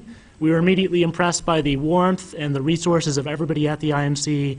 You know, met a lot of great people right off the bat, like Stuart, who spoke earlier, and just we're very impressed with that space. And so I want to say, first, it is, as everybody has said already tonight, it's a very valuable space for the community, and we need to be doing our utmost to keep it in its current form and not be putting all these hefty regulations on it that really it cannot afford to be having right now. And so tonight, real quick, I want to tell a quick story about my experience with calling the police, actually, to the IMC. So it was a few years ago, and my friend and I had just gotten done hosting our radio show, and it was about 8 o'clock for reference. And my friend had left his backpack in the main atrium of the IMC outside of the radio show studio. And we got out there and discovered that it had been gone through, it had been ransacked. He lost a pair of his glasses, and we didn't know what to do, and we were scared, so we did what a lot of people would do. We called the police to the IMC. And so about 50 minutes later, a police officer showed up, was as helpful as he could be. Unfortunately, there wasn't a lot that he could do in that situation, and we don't blame him for that. You know, there's not a lot you can do in that situation, unfortunately. But I want to point out that with this ordinance that was passed in late 2017, I don't know if something like that happened at the IMC again in the future, if I would call the police. Because as Belden pointed out, it seems like if you call the police now to a public space like the IMC, you're going to be putting a mark against the IMC in the future. And I do not think that is right at all. I think that this ordinance, which is designed supposedly to enhance the safety of public spaces, is in fact harming the safety of public spaces in this way. Yeah, so I recommend, as others have said, that you lift the probationary period off of the IMC, you return the $300, and that you treat the IMC like the other public spaces in town, like the library or like university spaces, where if a backpack is rummaged through and the police are called at the library, nothing bad happens to the library in return. So thank you very much. Thank you, Nick. Karhik Kakarala? Kakarala. Not sure how to say it. Yes, hello. Karthik Kakarala. Say it again, Karthik? Karthik Kakarala. Kakarala, thank you. If you haven't met me, it's probably because we don't go to the same music shows. I go to a good number of them. Before I lived in Champaign County, and which was during the whole course of this ordinance, I also grew up in Springfield, Illinois, which also had a pretty booming DIY scene. But most of those spaces would only last 2 or 3 years at a time. It was hard to build any sort of momentum. But during that 2018 through now stretch, I have been playing and attending IMC shows. Actually, as of recently, I am now also a board member of the IMC because I value the importance of this space. So I'm going to go with the rest of my time being a local community member from Champaign. I'll try to keep it within a pop song. My name is Ash Smith. I've been coming to shows at the IMC for probably about 11 years now. For the first time earlier this year, I was actually able to play the stage there. The music scene is starting to fade in Champaign, Urbana. There are maybe 2 small handfuls of venues left in town, some of that are only available in the summer. However, the only secure, safe, accessible, all-ages space that I can think of is the IMC. It provides somewhere for younger generations to be exposed to something that can become a healthy outlet. At 17, when I started going, I am positive that I wouldn't have been comfortable in a tiny basement venue surrounded by people, as that's what makes up the majority of the DIY scene. As a queer, disabled person, the IMC has offered me a lot of comfort where other venues were lacking. Footnotes being ramps, a low stage, allowance of service animals. Do we really want to take that away, that sort of space for other people, for future generations? I completely understand safety concerns. A few years ago, I interned at another all-ages space in town that no longer exists, and we were faced with the same issues. However, when we weighed our concerns against the benefits we provided the community, we came to the conclusion that we were too necessary to let the risks deter us. Unfortunately, there's no way for anyone to completely prevent someone from sneaking in things or acting inappropriately, but I believe that since the incidents that sparked this conflict, security has tightened and things have been safer. Requiring permits for events past 8 p.m. is also very inconvenient, as a lot of the times the touring bands are obviously coming from out of town, and trying to rush their travel is unfair and unreasonable. In addition, some of these shows are not always well attended, and the promoter has to pull money out of their own pockets to make sure that the touring bands make enough gas money to get to their next show. The cost of permits would require us to increase the cover at the doors, once again making it more difficult for some people to attend. We need the IMC. What other venue in town is as considerate for differently abled humans? What other non-house venue do we have where members of the queer community feel safe? What other all-ages spaces out there host DIY shows? It has been very inspiring to watch the promoters that work with the IMC start to bring the scene back. But we've just started. There's a long way to go. We're on the right track now, and I'd hate to see that end so soon. Thank you for allowing me to speak on behalf of my friend and local community member. Thank you.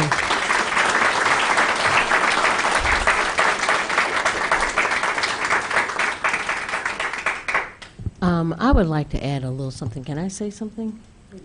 If that is not, of course, about IMC, but I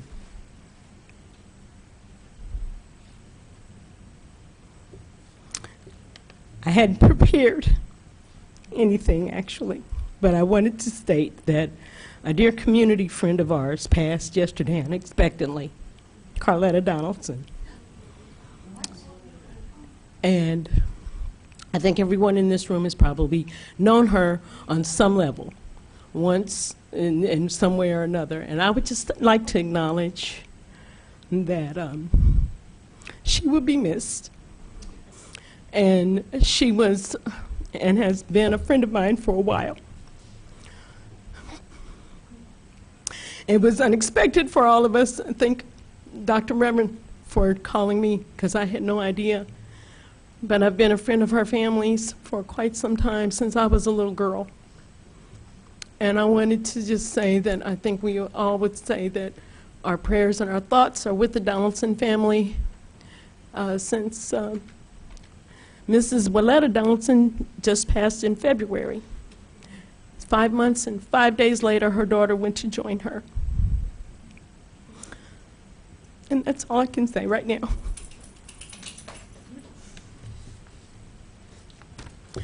So that's my input for tonight.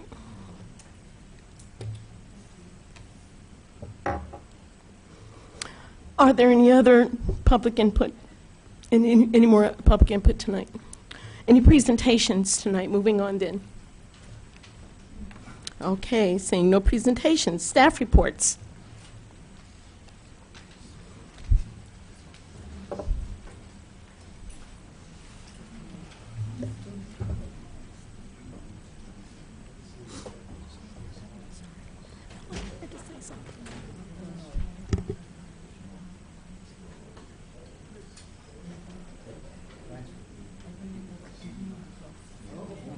No staff reports. Then let's move on. We have resolution number 2019-07-026R, a resolution certifying a community housing development organization for the Urbana Home Consortium, Habitat PY 2018.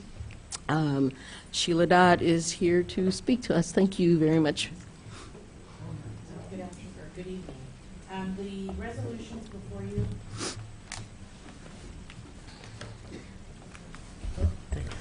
Sorry.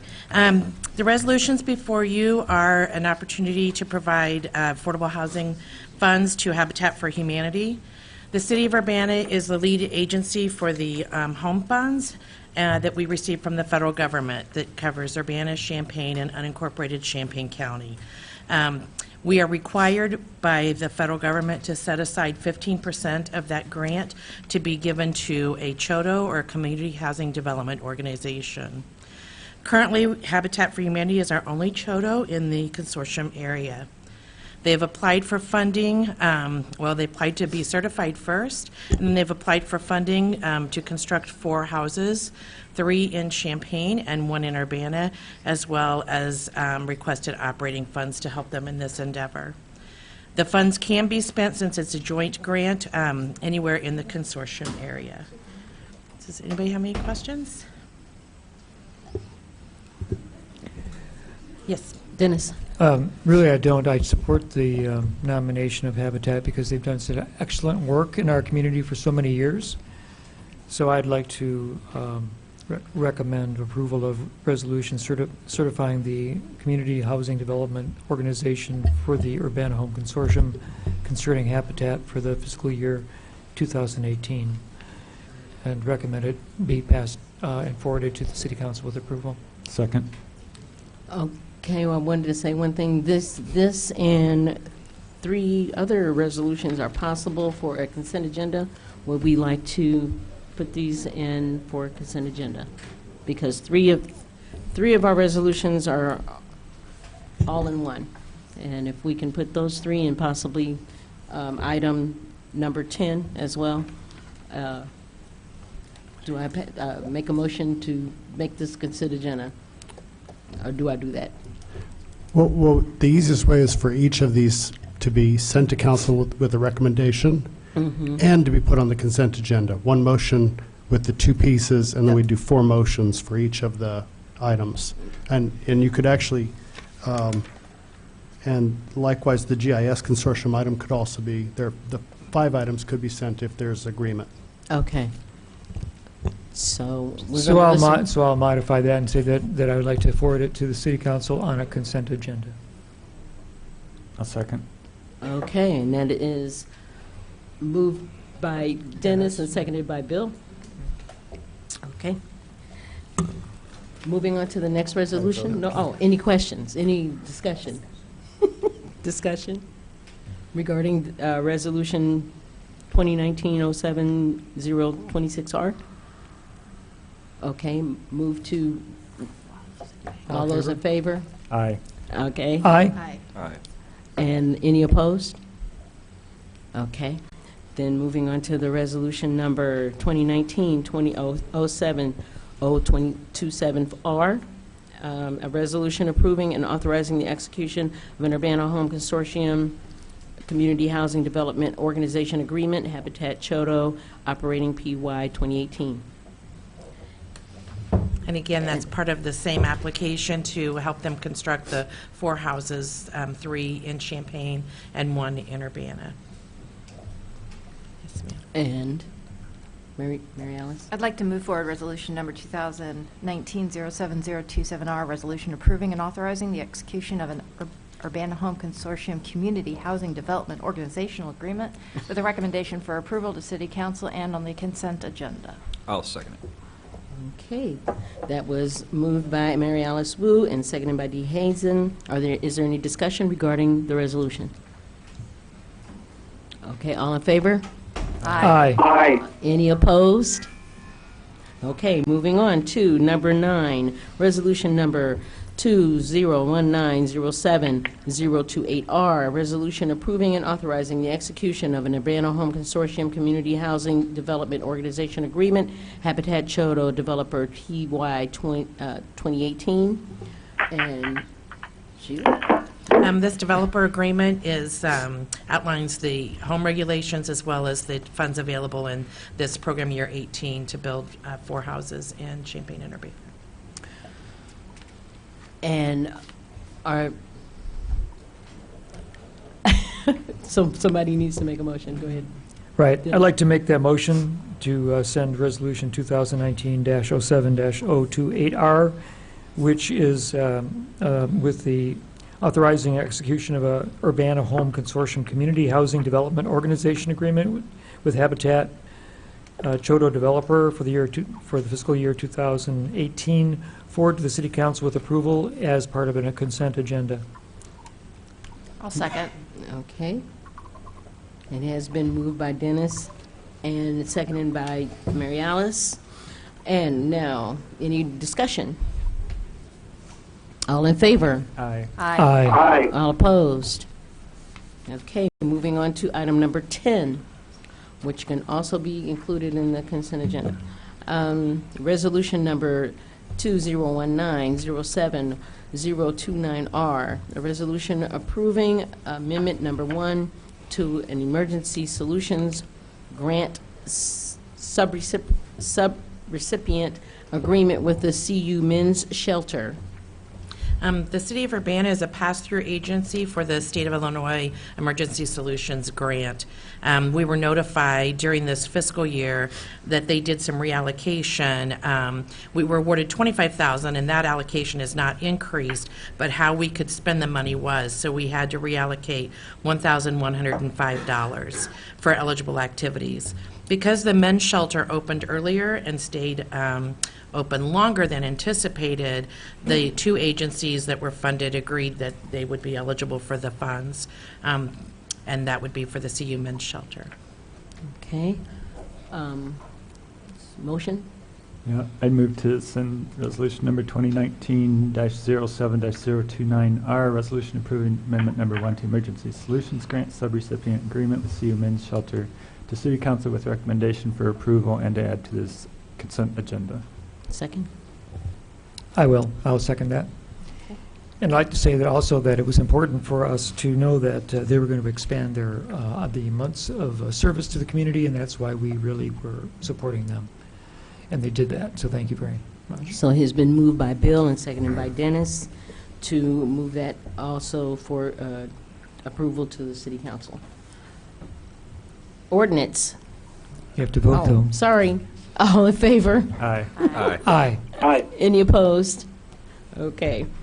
Number 11, item number 11, ordinance number 2019-07-038, an ordinance amending the intergovernmental agreement for the creation of the Champaign County Geographic Information System Consortium.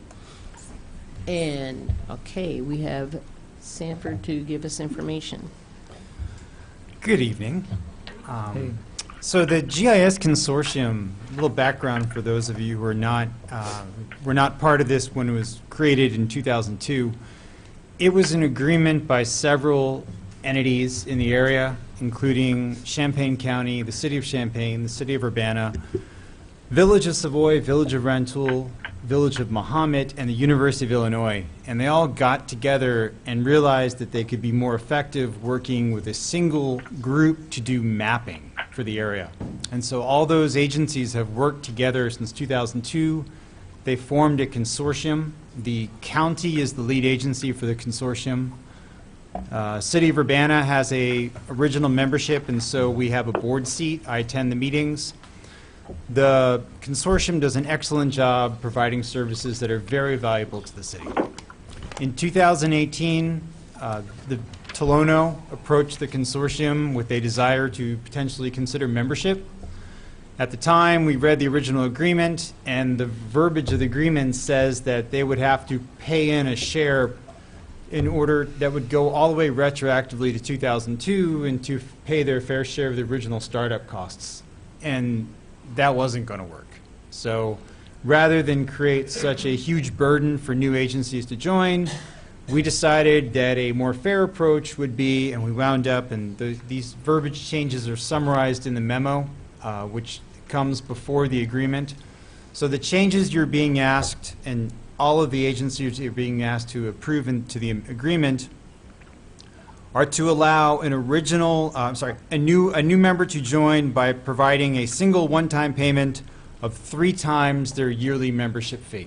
And membership fees are based on the share of the population. So that seemed like a fair way to us to give, well, they have to put some skin in the game, but it's only 3 years of the cost, and from that point forward, they would be an equal member with everybody else.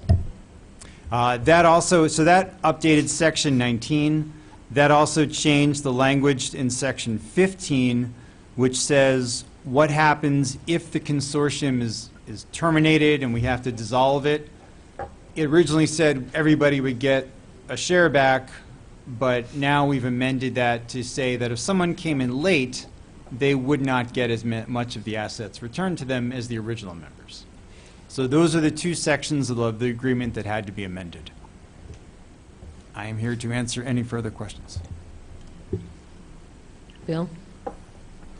Yeah, that makes sense to me. I did notice looking through the agreement, in Appendix A, the fees are still, the per capita rates are still based on population from the 2000 census. I was wondering why they didn't update it to 2010, and we've had that out for 7 years or so. I can tell you that the ongoing rates are set by current numbers. So it's possible that just Appendix A reflected what was in effect at the time of the agreement, but I can ask them to update this with language that suggests that it is always based on current numbers. Okay. I know it's current numbers because I know that very recently they actually increased the fees for Savoy and Mahomet due to their increase in population. Then I'll move to send ordinance Yeah, ordinance number 2019-07-038, ordinance amending intergovernmental agreement for creation of Champaign County Geographic Information System Consortium to City Council with recommendation for approval and to add to the consent agenda. I'll second. Okay, that has been moved by Bill and seconded by Mary Alice. Discussion? No discussion? No questions? While Mr. Hess is still here? Okay, in that case, can I get approval? All those in favor? Aye. Aye. Aye. Opposed?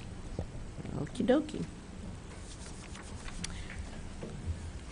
And so, next item on the agenda is discussion, section 1452, event applications, permits, deadlines, late applications.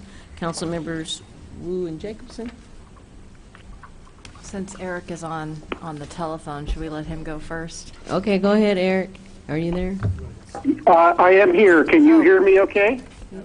Yes. Hello? Oh, do we have a staff report regarding that? Well, I just First. had a couple of comments that I might share. Okay, Eric, can Carol go first? Sure. I just want to make sure. Can you hear me? Yes. Yeah. Okay. Great. Okay. I'll let Carol go first. Thank you. Sure. I just had a few things I wanted to share. First, I appreciate the council's forbearance last week in allowing me some time to collect the relevant background documents and share them with you. I had been involved in a high level with some of the recent dealings with the IMC related to Section 1452C, but before I responded, I wanted to make sure that I had my facts straight. And so I had shared the packet of materials with you all over the weekend and with the leadership from the IMC. And I appreciate Ms. Medina pointing out that the attachment titled Calls for Service, January 1 of 2017 to July 3rd of 2019 might give the mistaken impression that these were all calls for service at the IMC. So I'm glad she clarified that, because that was definitely not the case. I want to say that I think the crux of the challenge in this case is defining the degree of control intended by the council in creating the 12-month probationary status in Section 1452C. By invoking controls over similar events, there's no guidance in the ordinance on how those events should be identified. We have been struggling with, in ongoing negotiations with the IMC, what events do we really want to exert some additional control over during this 12-month period. I do think there is sufficient latitude granted in the ordinance as written that we can achieve a meeting of the minds through good faith negotiations with the IMC to really limit what we're trying to go after. And we're looking forward to the meeting with the IMC leadership on Wednesday. That's not to say that I don't think the ordinance should be amended. I do think the ordinance should be amended. I think we've gained some valuable insight through this experience, but I don't think that any changes need to be made precipitously. I think there is more than one way to amend our code to better relate to an events space use type like the IMC, and those alternatives deserve thoughtful consideration. The last thing I'd like to say before taking questions is about the special event permitting process with the IMC since March 22nd. And I have prepared a matrix which shows, at least what I'm aware of based on what staff shared with me, that there have only been, if you could just pass that around, and if Karen or anybody from the IMC want to get a copy or two. We've only received 5 applications. One of those was submitted twice. We denied it the first go-around and approved it the second. 5 applications since March 22nd. Based on the feedback we're getting directly from event sponsors, and not unlike what we've heard tonight, I think the biggest hurdle is the amount of the application fee, which is something the council can consider changing. The special event permit application fee was increased to $100 with the changes to the overall fee schedule to better reflect the cost of city resources to review these permits. It still doesn't cover all our costs. So lowering the fee or waiving it entirely would mean that we would be moving backwards on cost recovery. So if the council wants to consider a reduced fee or no fee, at least for the moment, I'd recommend a narrow carve-out for applications that would be coming in under this section 1452C probationary period. So those are just a few thoughts I wanted to share by way of introduction before the council members want to speak, and if there's any additional public input, and then I'd be happy to answer any questions. Thank you.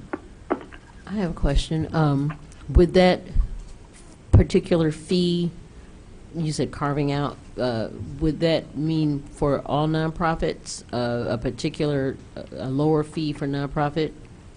What I was speaking to specifically was just for anyone who's on probation. Anything that would be coming in that context. So a probationary fee for the 12-month time, and then it would, but for everyone else, it would be the regular $100. $100, yeah.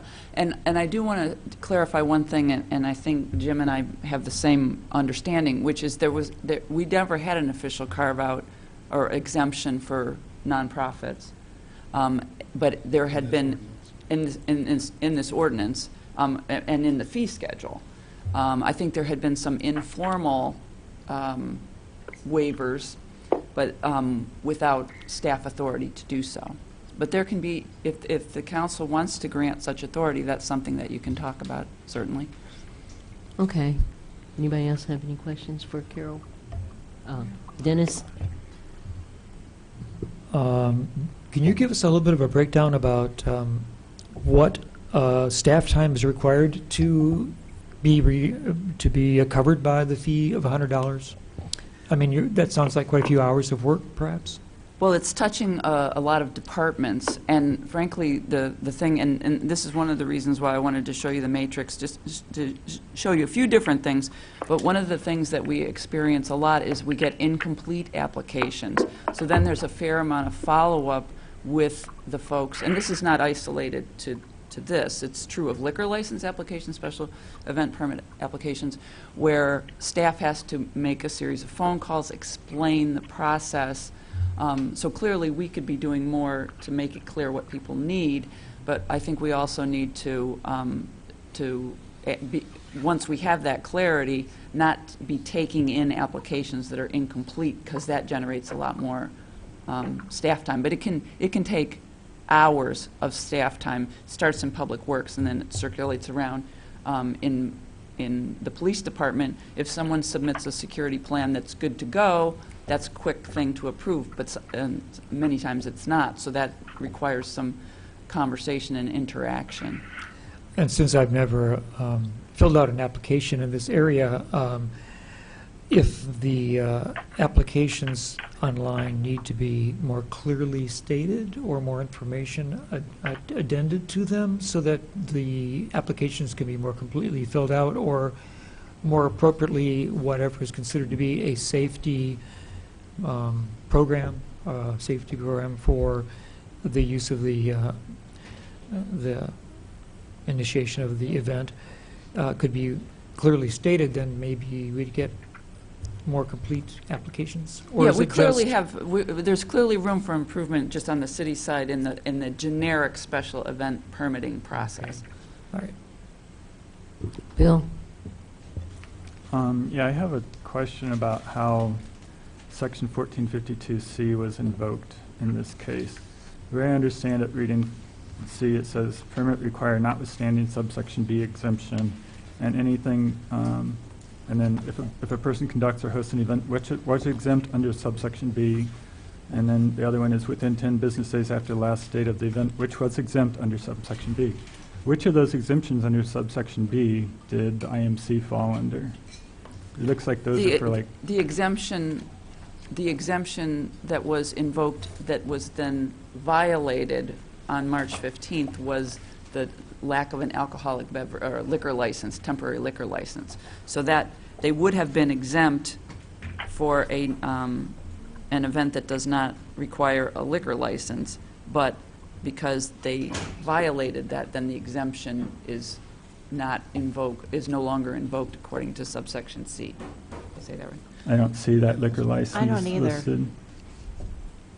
Yeah, I I don't either. I looked through the ordinance pretty carefully. I didn't see that the IMC had an exemption at all.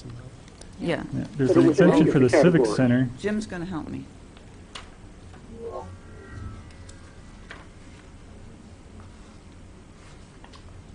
What I see is B5, events hosted by liquor licensees.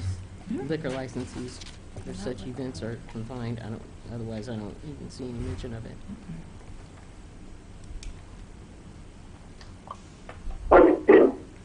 In my mind, this was one of the fundamental flaws as I looked at what was happening with respect to our ordinance, is that I didn't see that there was any exemption for the IMC at all that could be revoked because it didn't exist. That's the way I read it too. Yep, I agree.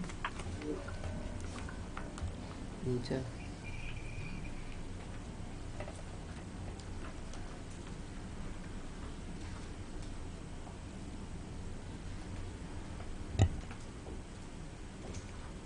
Jim's going to explain it. It's a lawyer thing. I don't feel I'll do it justice. I'll just confuse you more. It starts out with the definition of special event. C, a special event, one of the defining characteristics of something that makes an event a special event under this ordinance is that there will be selling or serving or allowing to be sold or served or consumed alcohol. So we start out with that. So the presumption is, from starting there, that if no alcohol is present or consumed or served, it's not a special event. So then we go with the exemptions. However, as noted under C, it says notwithstanding anything to the contrary in subsection B. Well, let's go back to B. Number 6 is an event which is confined wholly within the walls. Nope, that's Civic Center.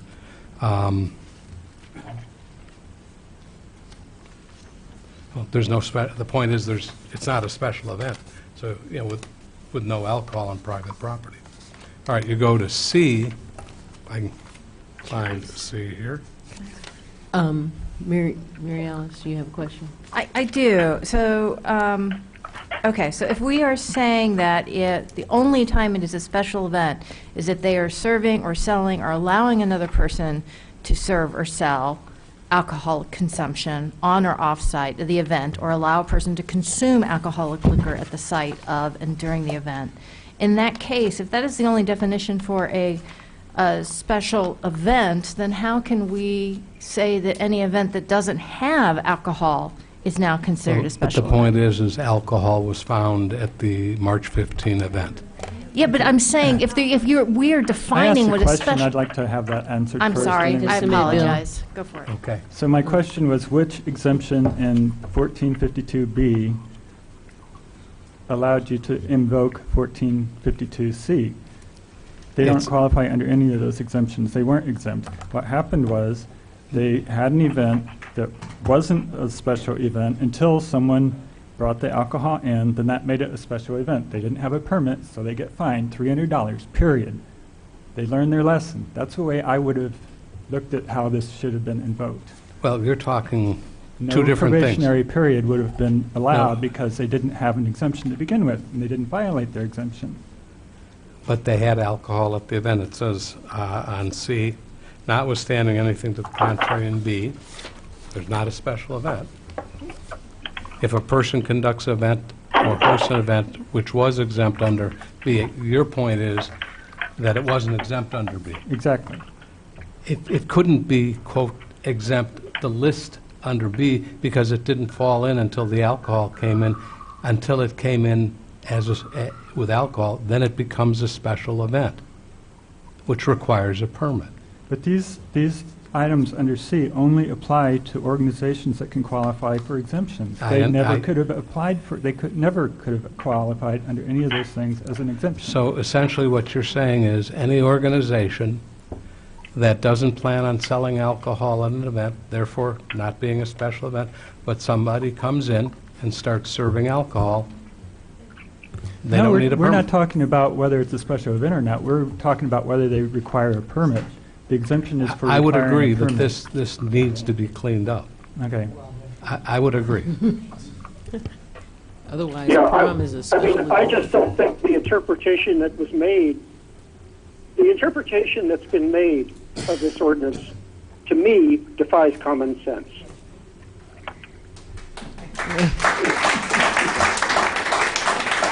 Thank you, Eric. Mary Alice, did you have something else you wanted to? Because you weren't finished. I have lots of questions, but I will. Okay. Before I jump into my questions, may I have permission to read Jared's statement, because he asked me to read a statement? Cherise? Yes, Do I you your do have permission to read Thank Jared's you. statement. All right, so Jared Miller was not able to attend tonight and had requested that I read a statement. To my fellow council members, city staff, and supporters of the IMC, my thanks to Alderperson Mary Alice Wu for taking the time to read this letter in my absence. I regret that I am not there this evening to participate in this discussion and lend my experiences and knowledge to a resolution of the matter at hand. First, I would like to make it known, if it is not clear already, that I am adamantly and wholeheartedly opposed to the new status quo that is presented to the IMC by city staff. I am not sure exactly how we got to this point, even in light of the evidence provided to us by city staff. Further, I find the evidence provided as justification for the actions undertaken by the city to be both underwhelming and exceptional. I find the evidence underwhelming as I have personal experience with and knowledge of many hundreds of events that have occurred over the past years with no instances of violence, drug use, or other violations of city ordinances. I have organized many such events myself at the IMC. Additionally, I believe that exceptional attention and detail is being applied to those events mentioned in the city's memo and supporting evidence. That one or two instances this year and a small smattering of events in the past are being used as justification for such broad and onerous restrictions is absolutely unfair. That being said, I would hope that no one in support of the IMC and no one who has in-depth knowledge of its history and no one on its board or staff thinks of the IMC as infallible. In order to move forward, those who support the IMC must be willing to admit and take responsibility for the mistakes where and when they are made. It should be no secret to anyone that throughout the history of the IMC, there have been periods of lax enforcement of the rules, which the IMC has always maintained are part of its mission to provide a safe and welcoming space for all. I have personally witnessed violations of our ordinances, both since I have been on council and prior to my service, when I had no idea what an ordinance even was. In no way should this criticism be misconstrued as support of what is happening between the city and the IMC today, but everyone needs to understand that this is not just a one-sided issue. Moving forward, I believe that a thoughtful and mutually beneficial resolution to the issues we are facing here today is certainly within reach. I believe that if the argument is being made that the city cannot help but enforce the ordinance because the ordinance does not allow for discretion and the imposition of subsection 1452C, I think we all have that memorized now, then we must change the ordinance to allow for that discretion. If the ordinance regulating special events is itself generally too burdensome, then simply put, it must too be changed to allow for a lighter touch than where warranted. I am not advocating for carte blanche to be given to the IMC or any other venue to hold events in whatever manner they so choose, but we must come to a mutual resolution that does not so broadly restrict so many of the events that are hosted at the IMC.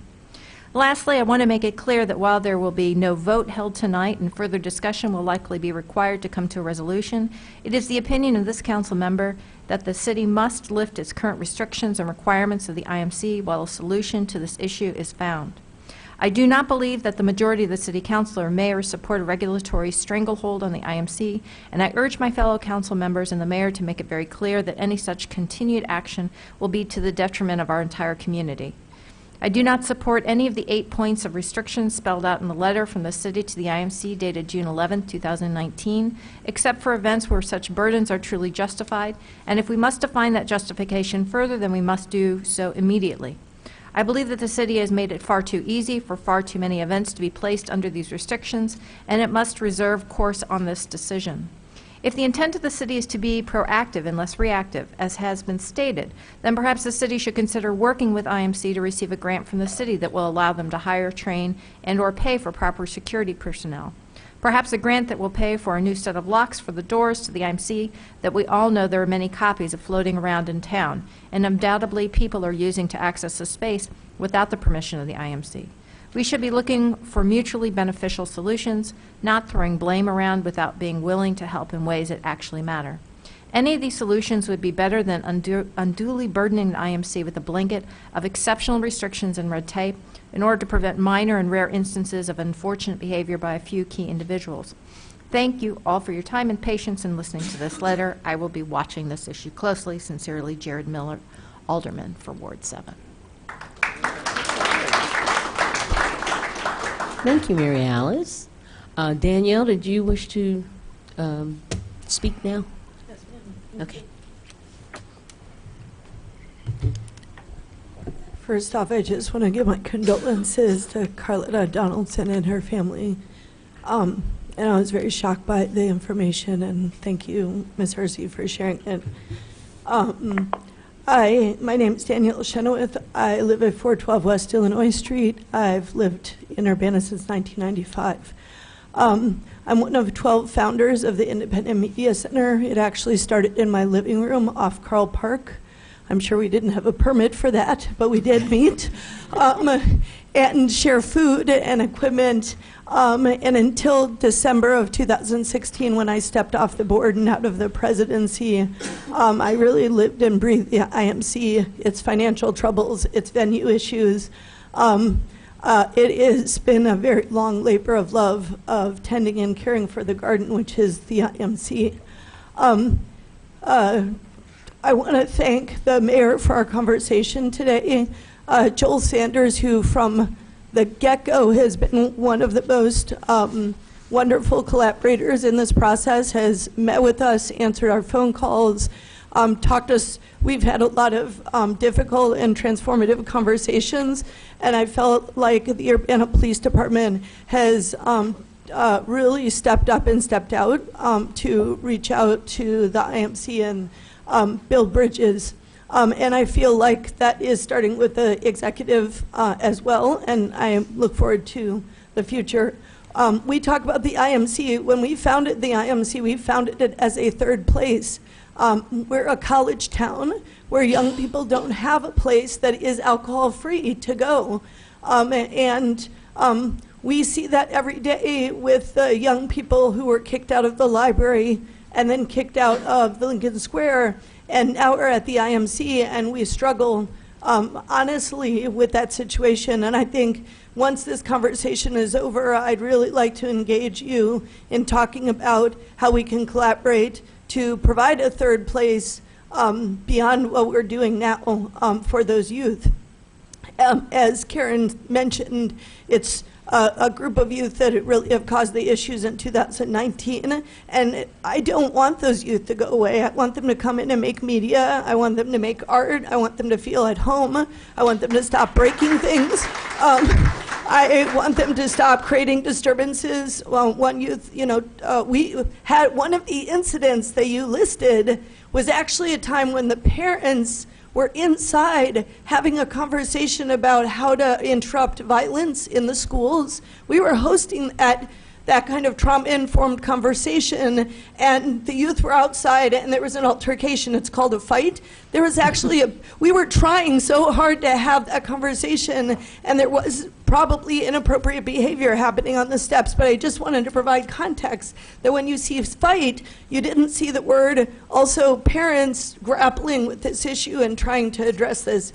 And so I would like us to, hopefully the silver lining of all of this is one, that we understand each other better, that we can collaborate, and that we can really help to grow the IMC from what it is now. It's a bad timing for us. We've had our worst financial year last year, so being hit with this in the midst of that was very, very difficult. When I stepped off the board, I handed a very solid financial plan to folks, and some, cars got wrecked in the process, metaphorically, and we are rebuilding the IMC as a result of that. I've stepped back onto the board as treasurer primarily too, and we are now revenue positive, and the community has given us over $10,000 in support, in addition to, of course, the state, et cetera. I wanted to, I feel like the letter that we outlined are the three things that we're looking for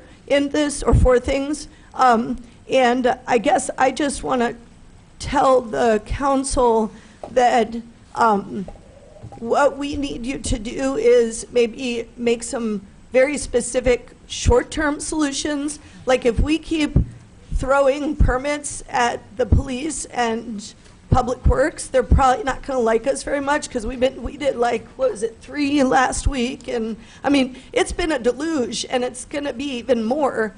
We've mostly canceled events, so when you got 3, that's like down from what it would have been had we not personally written checks back to the people who had paid us for these events and said, we're sorry, we can't manage this right now. So maybe you could look at some kind of interim solution where you're not charging that $100 fee. It's very frustrating to me to see that that fee went up without a memo on the front, and that it went up 400%. You probably didn't know that happened, and that you voted on it, and that the nonprofit exemption, which was there when I was on city council 15 years ago, was kind of quietly taken away 2 months after this conflict started. So I feel like that's a bigger issue that you as a council have to deal with. You need to have a conversation with the city staff about how that happened and make sure that you course correct around that. But going forward, we're asking for some short-term, hey, like, can we agree to something beyond just 8 p.m. because you're still going to get a lot of permits from us. We're going to have to pay money we don't have, and we're scrambling.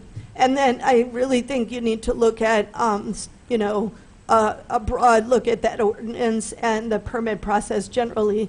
And then I would love to, we're going to meet with the mayor on Wednesday, and certainly we'll mostly talk about the details of this situation, but could we please sit down and talk about what collaboration looks like going forward? Because you do have a hotel project going in right next door.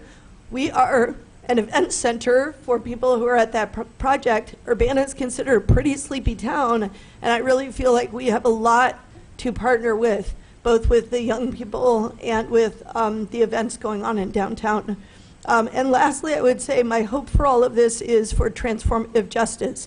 So when Joel and I sat down and we talked about what security means, he had one picture of security, which is a lot like my cousin, who's also a police officer in Kentucky, who, ex-cops and military folks with a great security plan. He even said, Danielle, not to be insulting, but people are not going to, I told him I was running security, and he's like, folks are not going to feel particularly scared of you. And I said, well, maybe in meetings, but yes, probably not at a party.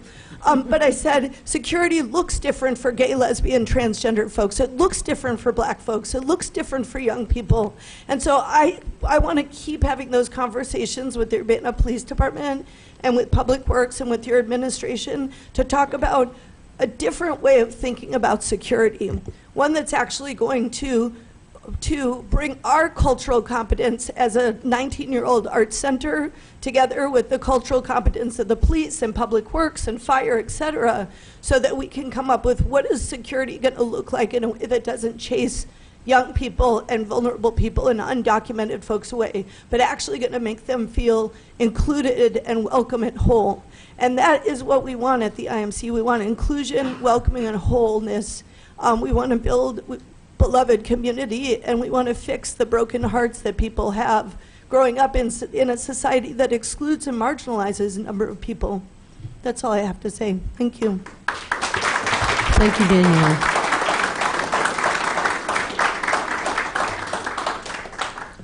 We have any more discussion regarding the IMC? Yes.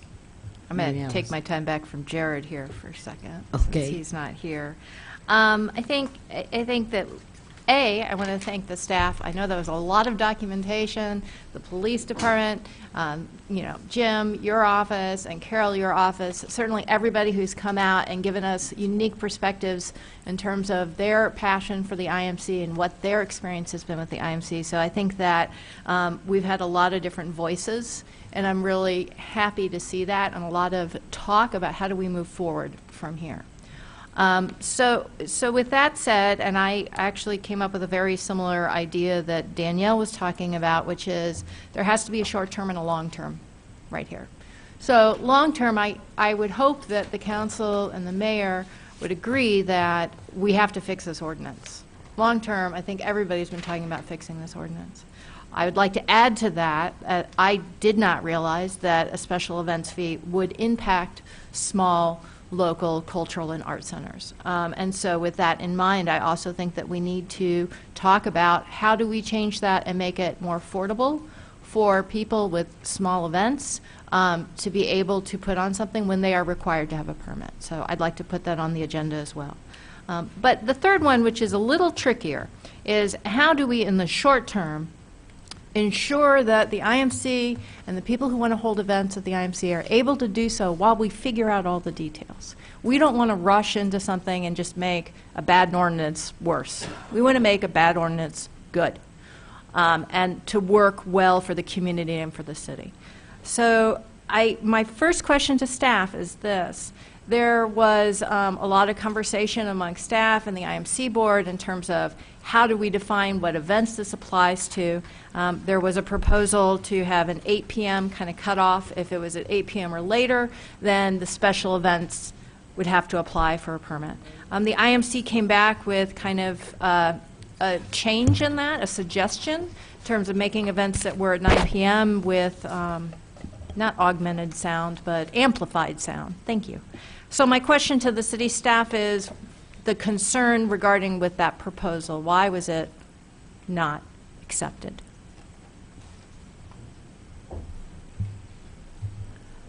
Joel's gonna I join think us. Joel will join us on that one. All right. Just sit here.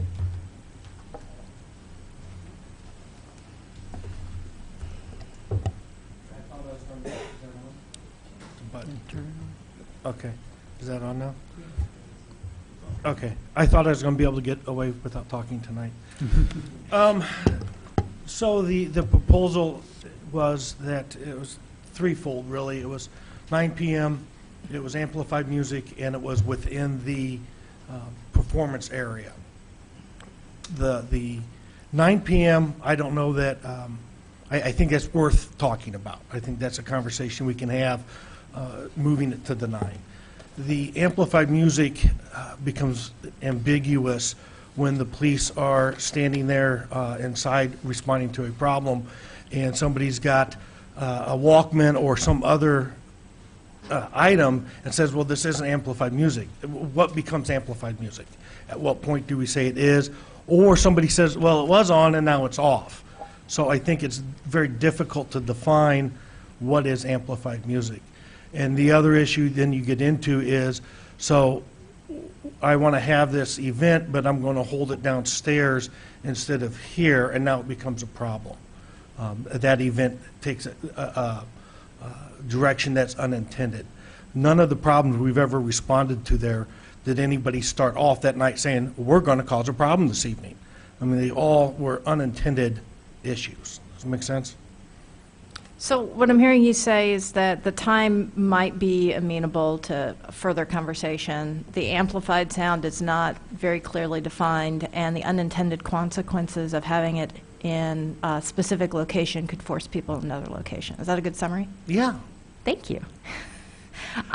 Okay, well, I think, so here's the issue. The issue is that, well, I'm going to step back for a second. Carol, did you have an opportunity to look at the list of events that the IMC provided to us with the yellow and the green? Yes. Joel, did you have an opportunity to look at those? I looked at it, but then I got caught up in putting everything together for tonight, so I did not study it. I'm curious if those are accurate. So the IMC went through, and based on their understanding of the letter that we sent them, they highlighted different events that they felt would fall under those guidelines, and with their new proposal, they had the green, which would be those events that would fall under that proposal, versus the yellow.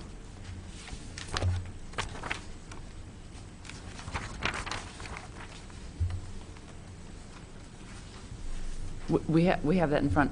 Okay, so here's my rationale. And I think I'm not going to speak for the IMC. I'm just going to kind of say what I think you guys have been saying, which is there's a lot of variety of different kinds of events that are hosted at the IMC, from dances to music to poetry reading to workshops, community meetings. There's a wide variety. Our ordinance specifically states that it is a similar event.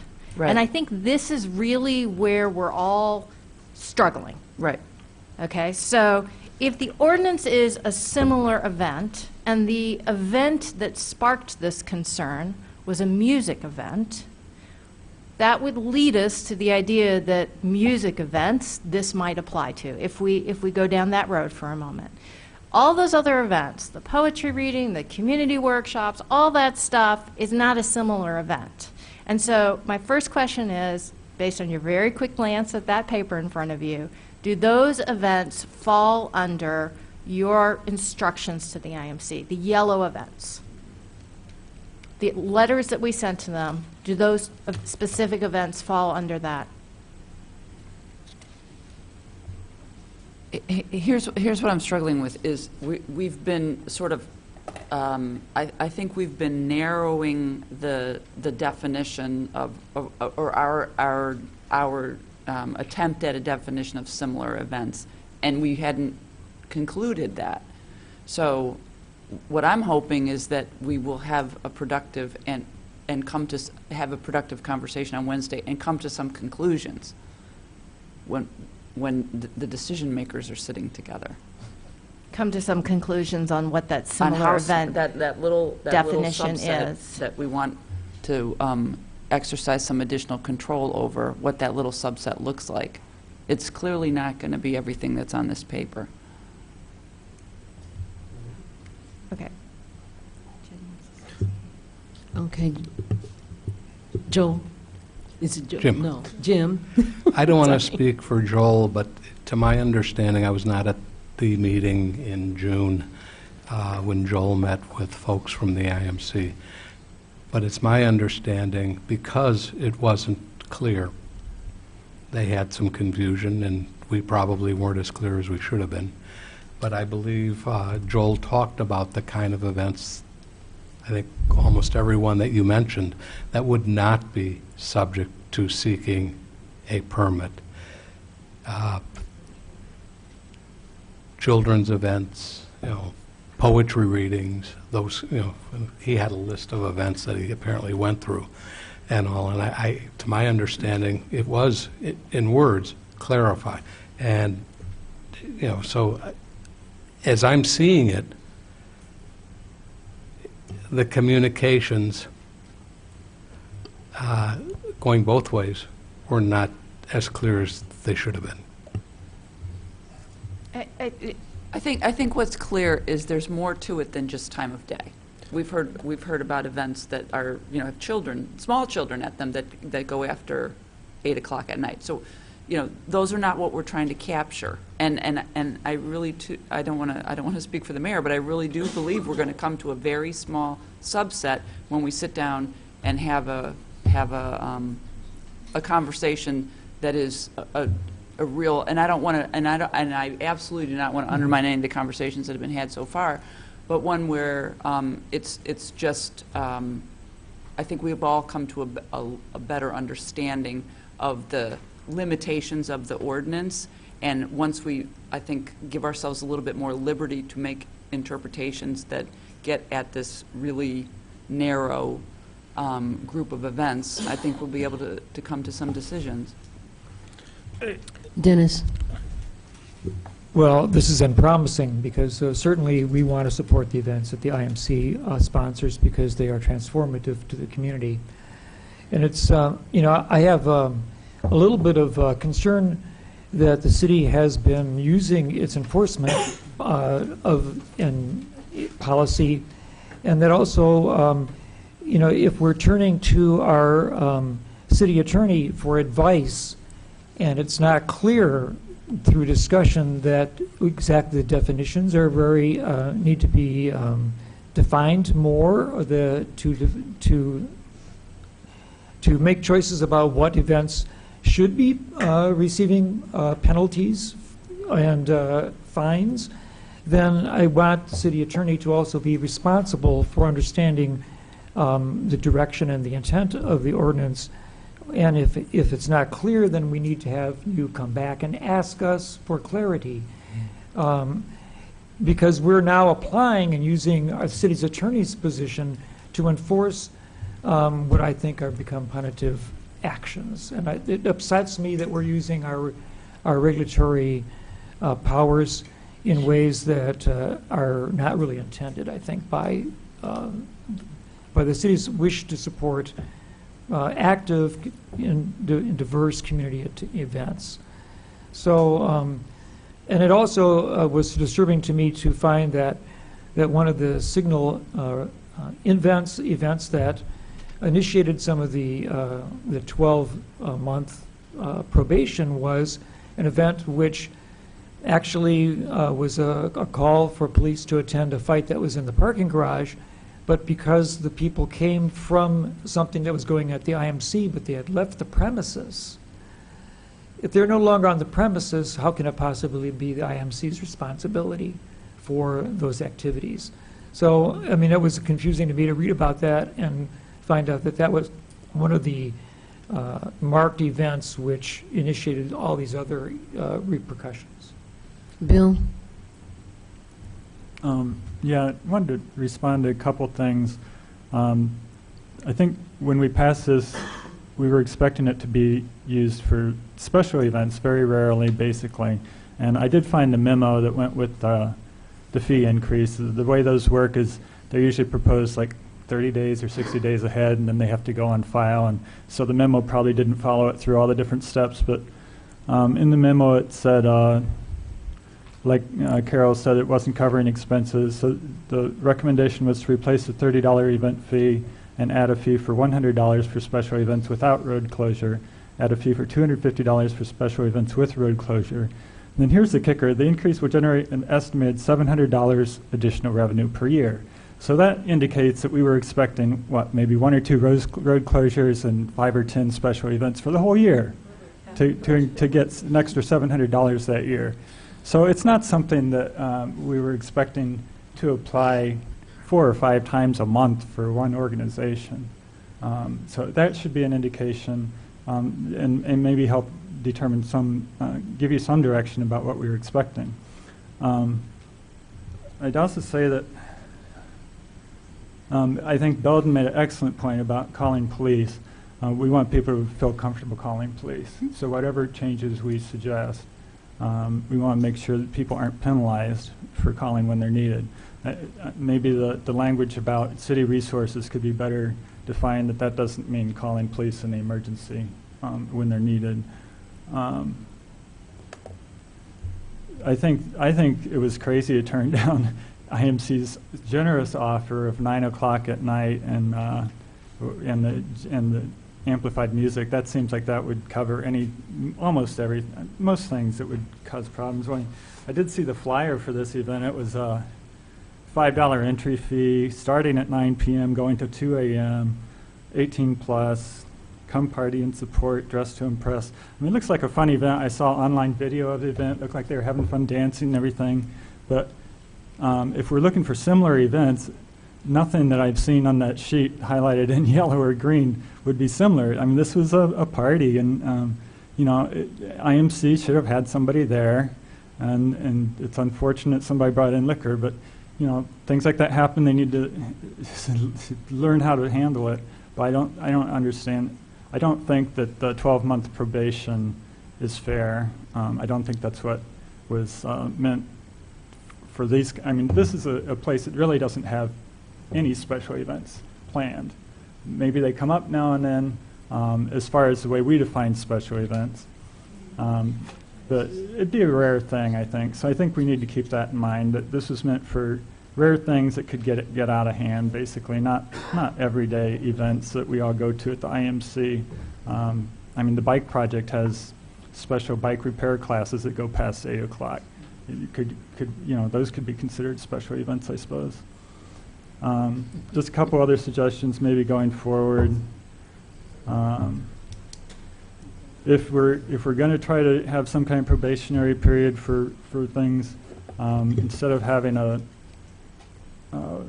cost per event, maybe a couple $100 for the whole 12-month period, and then instead of submitting another application every time, it would just be, this is similar to the one we had last week, this is notification, not a new application, but we're just notifying you that we're going to have another event similar to what we had last week. So make the notification instead of application and have an annual fee that cover the whole probationary period. It's kind of an idea of a standing permit, I guess, for that period, especially for most of those other events that don't really involve resources. Can I just say one thing just about that framework, which I appreciate the thought you're putting in to try to adapt the tool that we've created, but in having the conversations since last Monday with staff and learning about some of the history, what happened in 2017 and then what happened more recently is it becomes there's an incident and then the correction of the issue is that the IMC takes a stronger managerial role, and and that's what we should be targeting. We should find a way to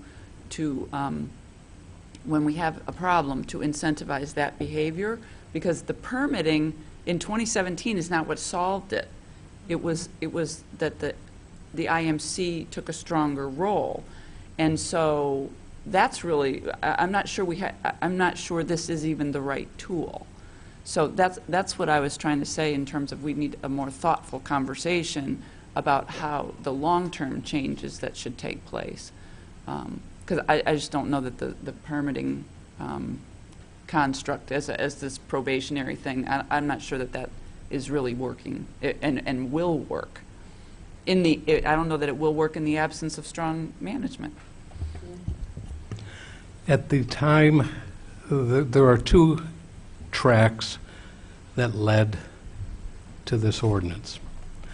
The first track is a lot of it was embodied in a policy, and it took several years to convince some staff people that this needs to be an ordinance, because the city cannot enforce a policy, which is in a policy and procedural manual, on the citizenry. It can enforce it in terms of employee conduct and how they handle these things. So after a couple of years of pushing, those staff members agreed.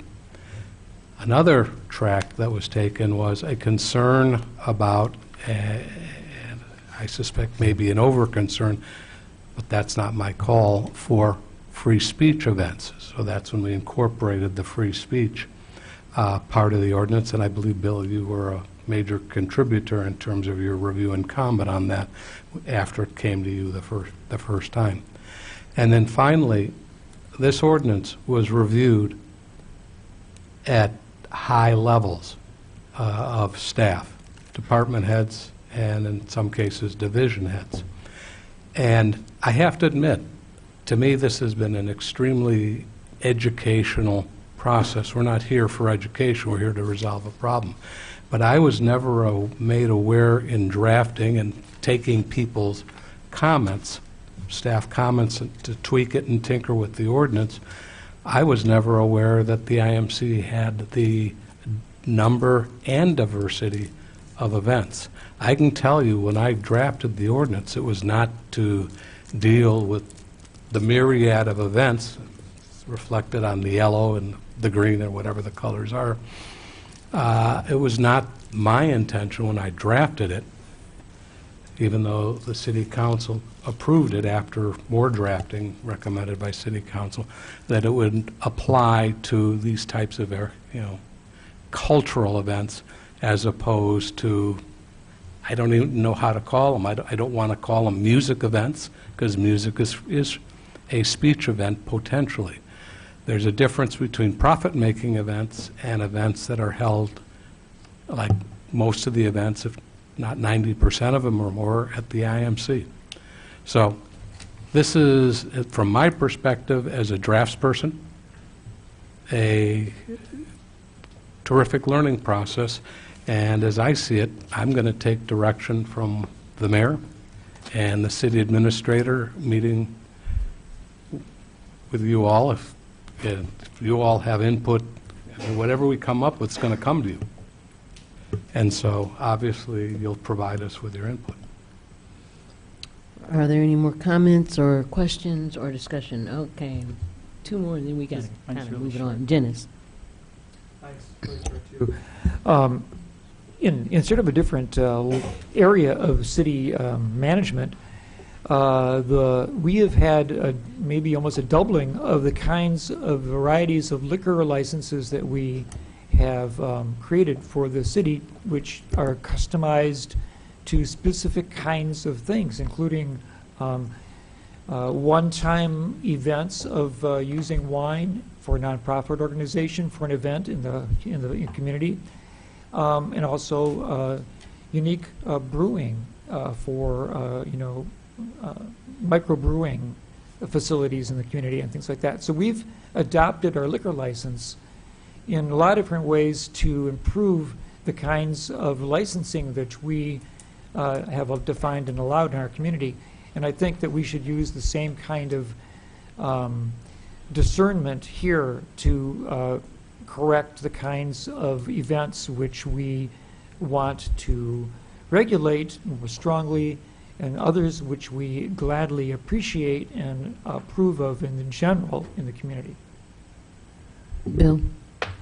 Just a quick one, as far as increasing your awareness of the IMC. I don't know if the young man talking about his radio work said what WRFU stands for. It's Radio Free Urbana. So that's another thing you can add to your knowledge about. Mary Alice? So I'm still struggling with the near future. So I think what the mayor and Carol are suggesting is that there's a meeting on Wednesday, and let's wait and see what was resolved. That's what it sounds like to me. And I think the thing that troubles me about that is because there still is disagreement, misunderstanding, I'm not sure what phrase you want to use, in terms of what events the city expects the IMC to apply for special permits. And so if I put myself in the IMC shoes, I can understand why they're hypersensitive to this right now.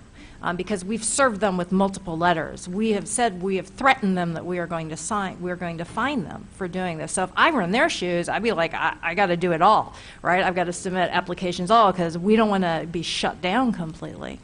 And so I guess what I'm saying is we need to be very clear about what types of events, if we do any events in this short term, because it's obvious that we have issues with our ordinance and that it's not fair to hold the public to a standard in which we ourselves do not understand. And so with that said, I do want to bring up, I spoke to a couple of people today, and I said I didn't want to do an autopsy on what had happened in the past, but there is one thing that is bugging me. And that one thing is this original letter that we sent to the IMC about the event on March 15th. So the original event on March 15th included the fact that the City of Urbana Police Department, I'm just reading here, the City of Urbana Police Department was alerted that a possible special event was going to occur at the IMC, and an Urbana police officer went to the IMC to investigate the alert. Now, by Jim's definition, that means that there is sale of alcohol, because based on that item, that there was sale of alcohol. So I'm not sure who alerted the Urbana Police Department, and I don't know if you know who alerted the Urbana Police. Not a person, but what did they say? Do you know what? I don't know verbatim.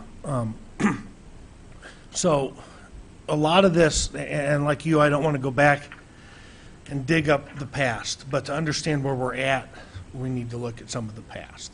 And in 2017, we had near riotous times when the IMC let out. And we knew who those promoters were, and we knew who was involved in those events, putting them together. And through talking to Champaign and other areas, when X is holding a party, it typically ends in a fight. And so the sergeant that night was notified by another agency that said, hey, X was going to have a party here, it didn't happen, they're headed to the IMC. And so to keep that from becoming a problem and being proactive, the sergeant went to see what was going on, and that's when the alcohol was found. So, I mean, I can understand if the police department walked in and they saw a whole table with a whole bunch of beer on the table, for anybody to come in, they saw a keg somebody could come in and buy. What they saw was somebody walking in with an open bottle of alcohol and then seeing some other, right? I mean, that's what this says. I would have to review, because there was not a report written, I'd have to review with the sergeant who was in there. But as I understand it, he saw, it wasn't just somebody walking out. Well, according to this, it says, while the officer was outside the IMC, he observed a number of individuals coming and going from the IMC, suggesting that an event was going to occur, was occurring inside. So that's the event. It's not right now assigned as a special event by our ordinance. No. Okay. At least one person was seen entering the IMC with an open bottle of alcoholic liquor. While still outside the IMC, the officer spoke with several individuals and inquired as to who was the event sponsor. No sponsor was identified by name. Having seen alcoholic liquor being carried into the IMC and believing that the event was going to occur or was occurring in the IMC, police officer entered the IMC to speak with the sponsor of the event. And this is where they smelled cannabis. So I misspoke. They did not see any alcohol inside the IMC. They only smelled marijuana in the IMC. They're not selling, okay? So even if this event has been known, the people who put on this event has been known to have some rowdy people at the event, they weren't found to be selling pot. They weren't found to be selling alcohol. I think that it's a big leap for us to then say, okay, you're now in uncompliance with our ordinance, and now we're going to hold you to a 12-month stipulation that you have to comply with our special events purpose. It was small, is what I'm saying. I think it's something that in 2018 was certainly worked out. And perhaps that conversation with the city needed to be restarted with the IMC. But I'm concerned because we don't have a resolution right now. I want the IMC to continue to operate. We're going to be waiting to see what happens on Wednesday, but I'd like an update to council in terms of what is the resolution, and for the immediate, not the long term. I don't expect you to come up with an ordinance right away, but I will propose that we have this on the agenda again to talk about next Monday, because I want this resolved fast. I concur. Thank you, Eric. Mayor Marlin? We're all in agreement on that. I want to thank everyone who has come out tonight, who's emailed and provided input. I want to thank the council. I want to thank staff for the work that was put in here. And again, I appreciate the willingness of everyone to start fresh from tonight. We are going to, and as I mentioned in my comments, it is a two-track. There's dealing with the immediate issues before us and then figuring out the longer-term solution. And we also have to remember this ordinance applies citywide. It is not just applying to the IMC. So whatever we do has to be flexible and adaptable to being used citywide. We're in the process of completely rewriting our liquor ordinance, as you know, and the focus has been on how do we is adapting the ordinance and policy to really meet the way that people entertain today, the way that people have events today, and the way that people want to have events in our city. So this is also going to be a something that we need to take a deep look at this ordinance, and maybe we start just from scratch. I don't know yet, but this week we've got to figure out the short-term immediate issues, and we absolutely will report back next Monday, if not before. Thank you. So yeah, it's this can't go on like this, and we need to fix it. And I deeply apologize for the stress that it has caused everyone, and I wish we could turn the clock back to March, but we can't. So we'll go forward from this way and resolve this. So I just, again, thank you for the opportunity to fix this, and we will. Okay, I think that brings an end to the discussion regarding Section 1452. Discussion now, moving on to the next agenda item, Bicycle and Pedestrian Advisory Commission, BPAC. Recommendation to expand sidewalk snow removal districts. Mr. Brown.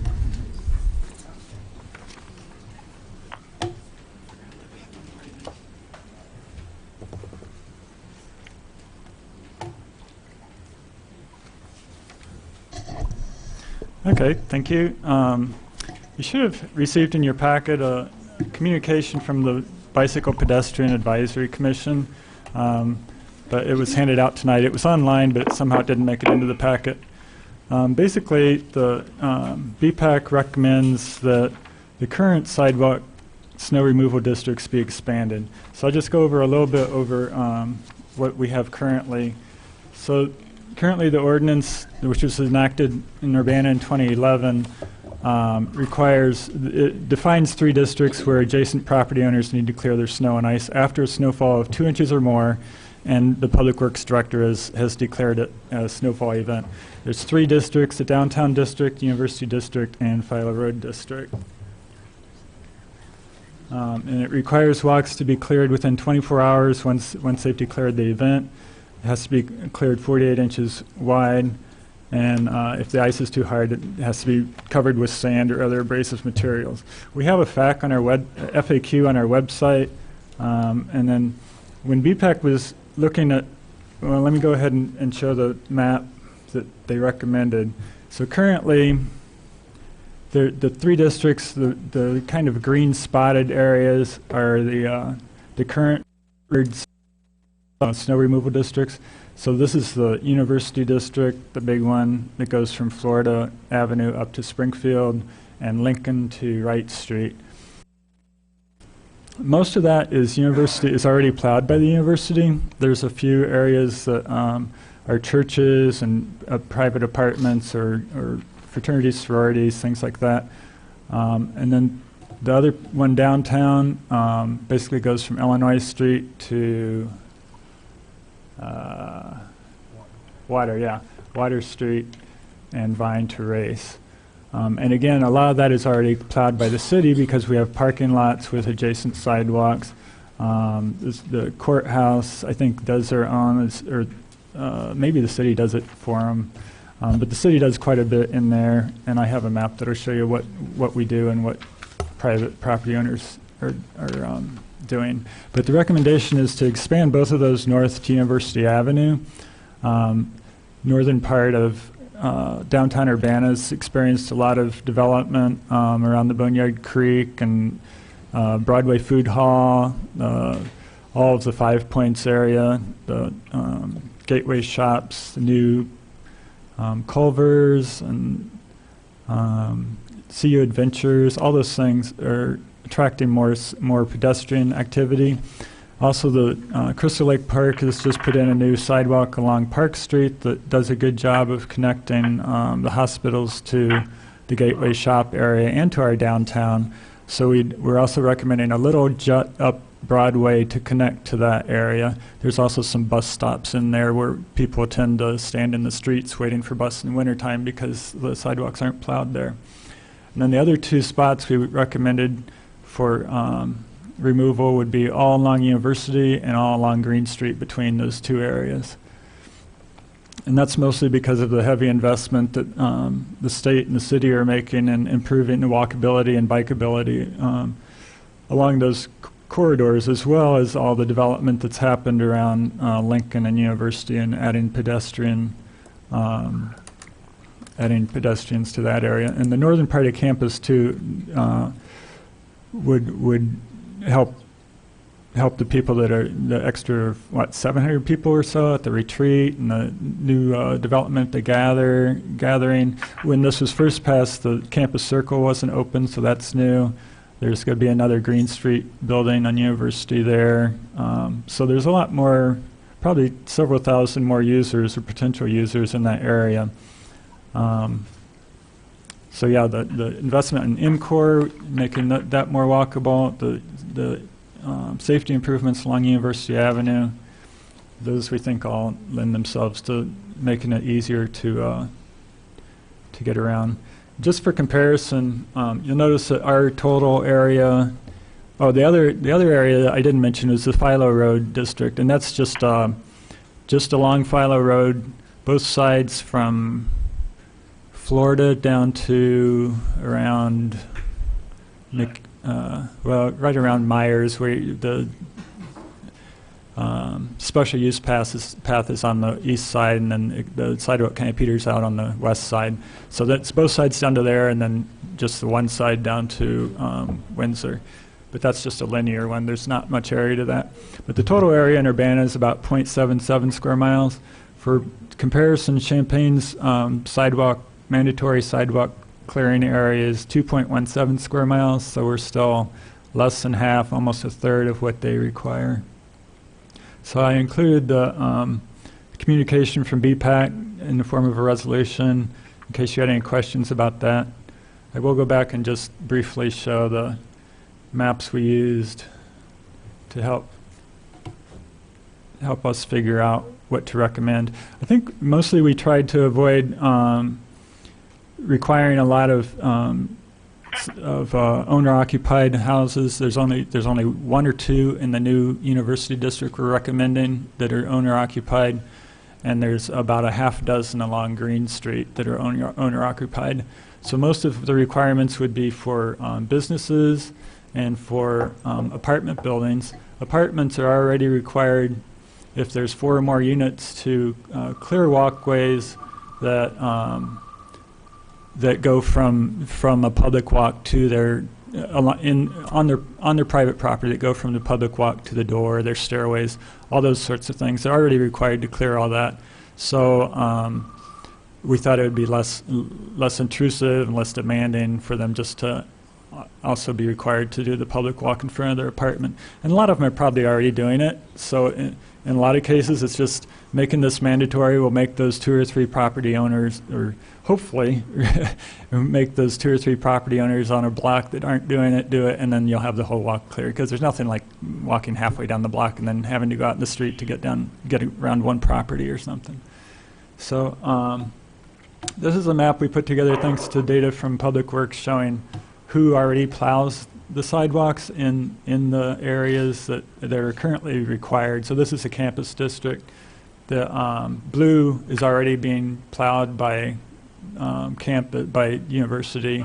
The red marks are the ones that private parties have to plow. So there are some in there. It doesn't go all the way up to University Avenue because we didn't. It isn't currently in the district. But you can get an idea that at least everything west of Goodwin would probably be covered by university already. They're plowing it.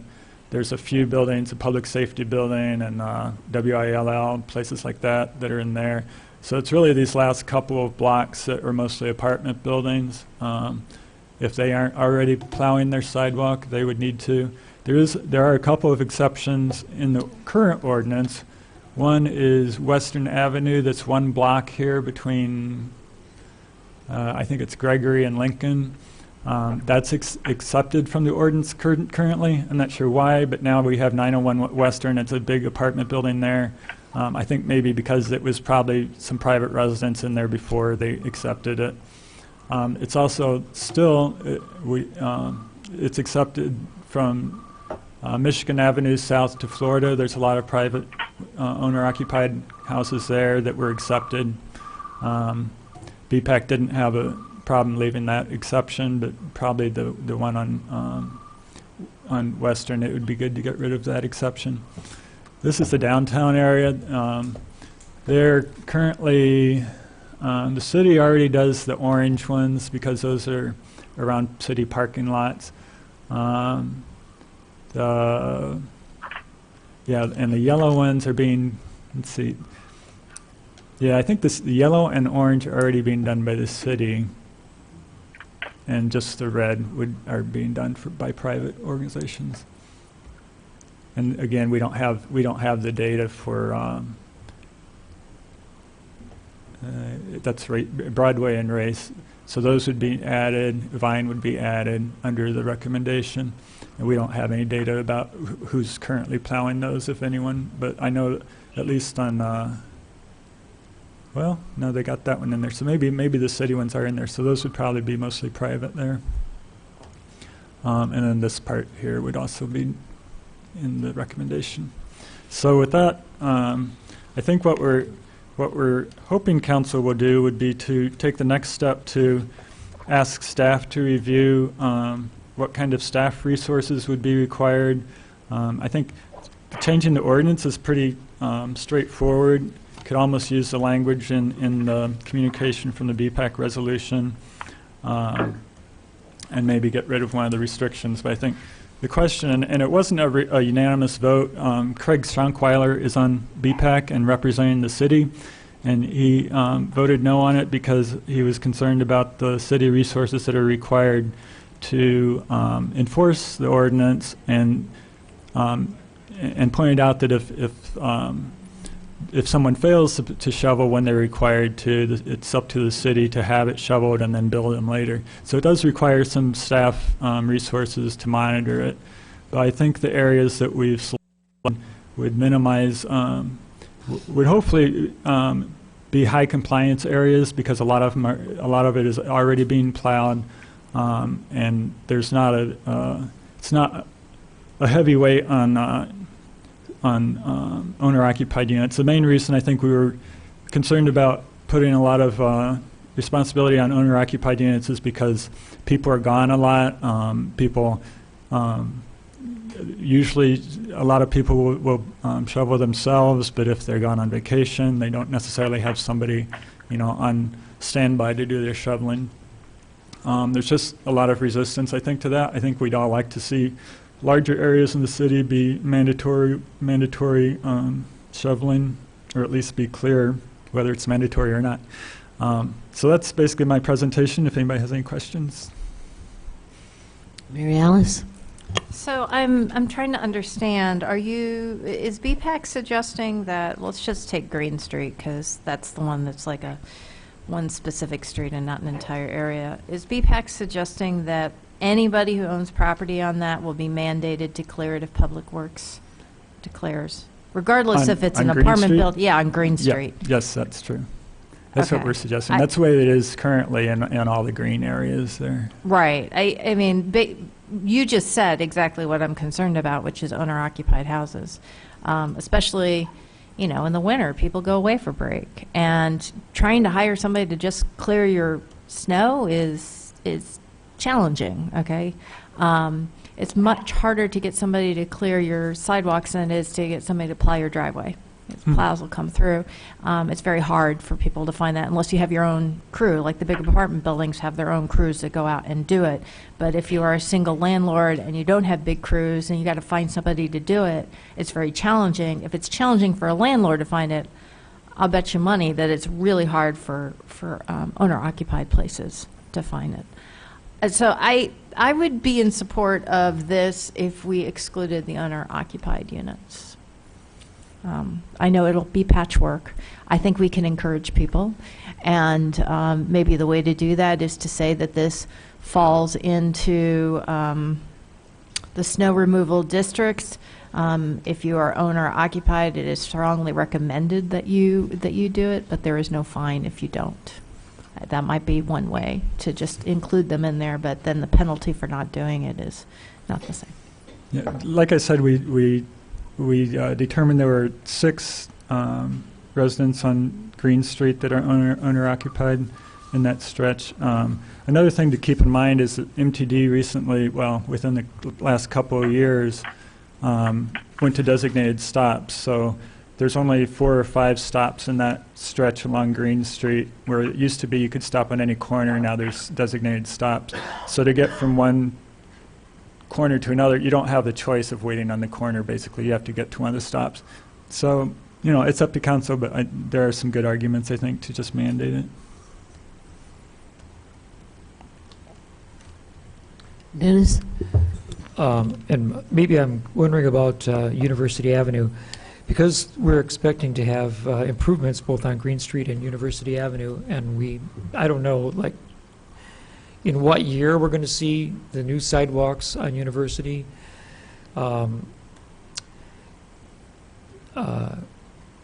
Have you had feedback from the businesses that are on University Avenue? No, this is just a recommendation to council. So if it was to be put on the agenda, I expect we would have to have some kind of notification, whether, I don't know if you'd have to send a notice to everybody. So I don't know. You'd have to ask staff about that. I think in fairness, you'd have to. Yeah, let people know that maybe. they're about to become regulated by a new ordinance that has to do with their cleaning.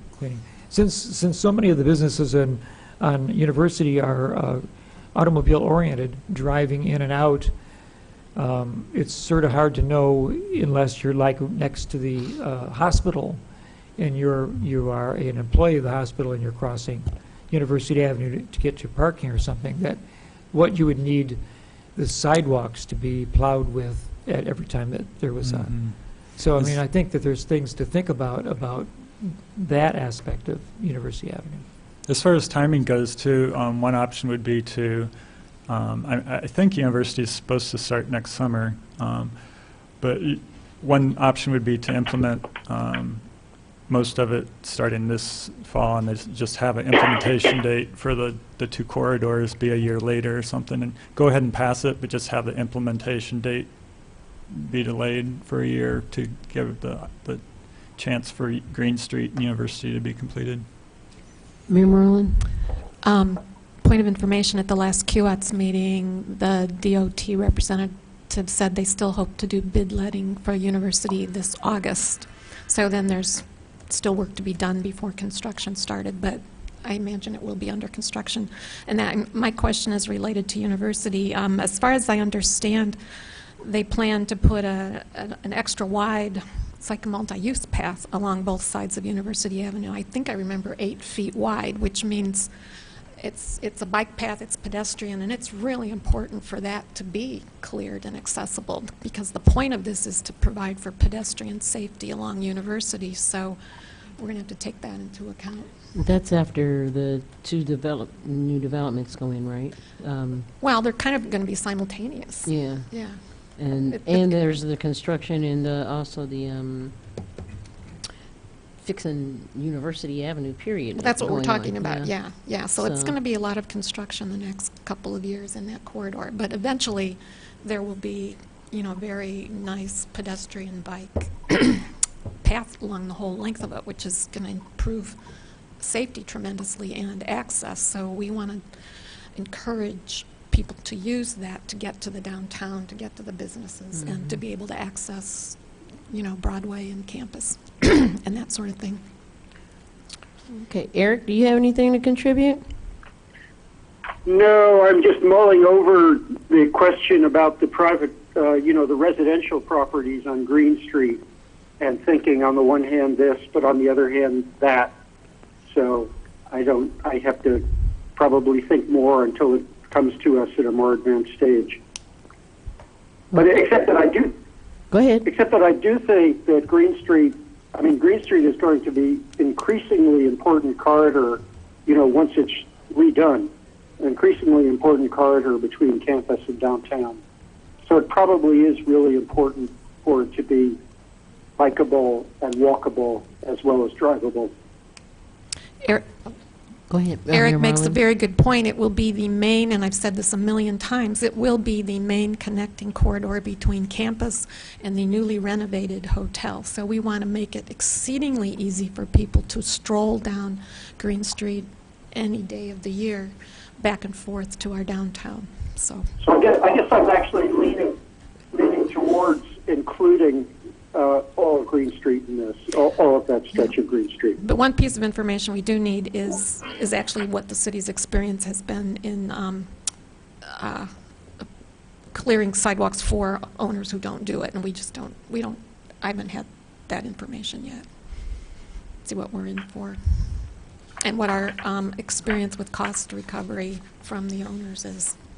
We just haven't had that information yet.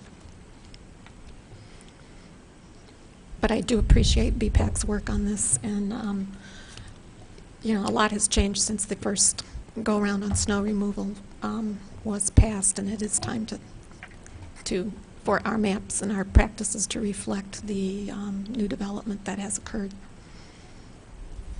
Okay, thank you very much. Thank you, Bill. Is there any other business before the board or the committee this evening? Okay, seeing no more business, then I say that we are adjourned.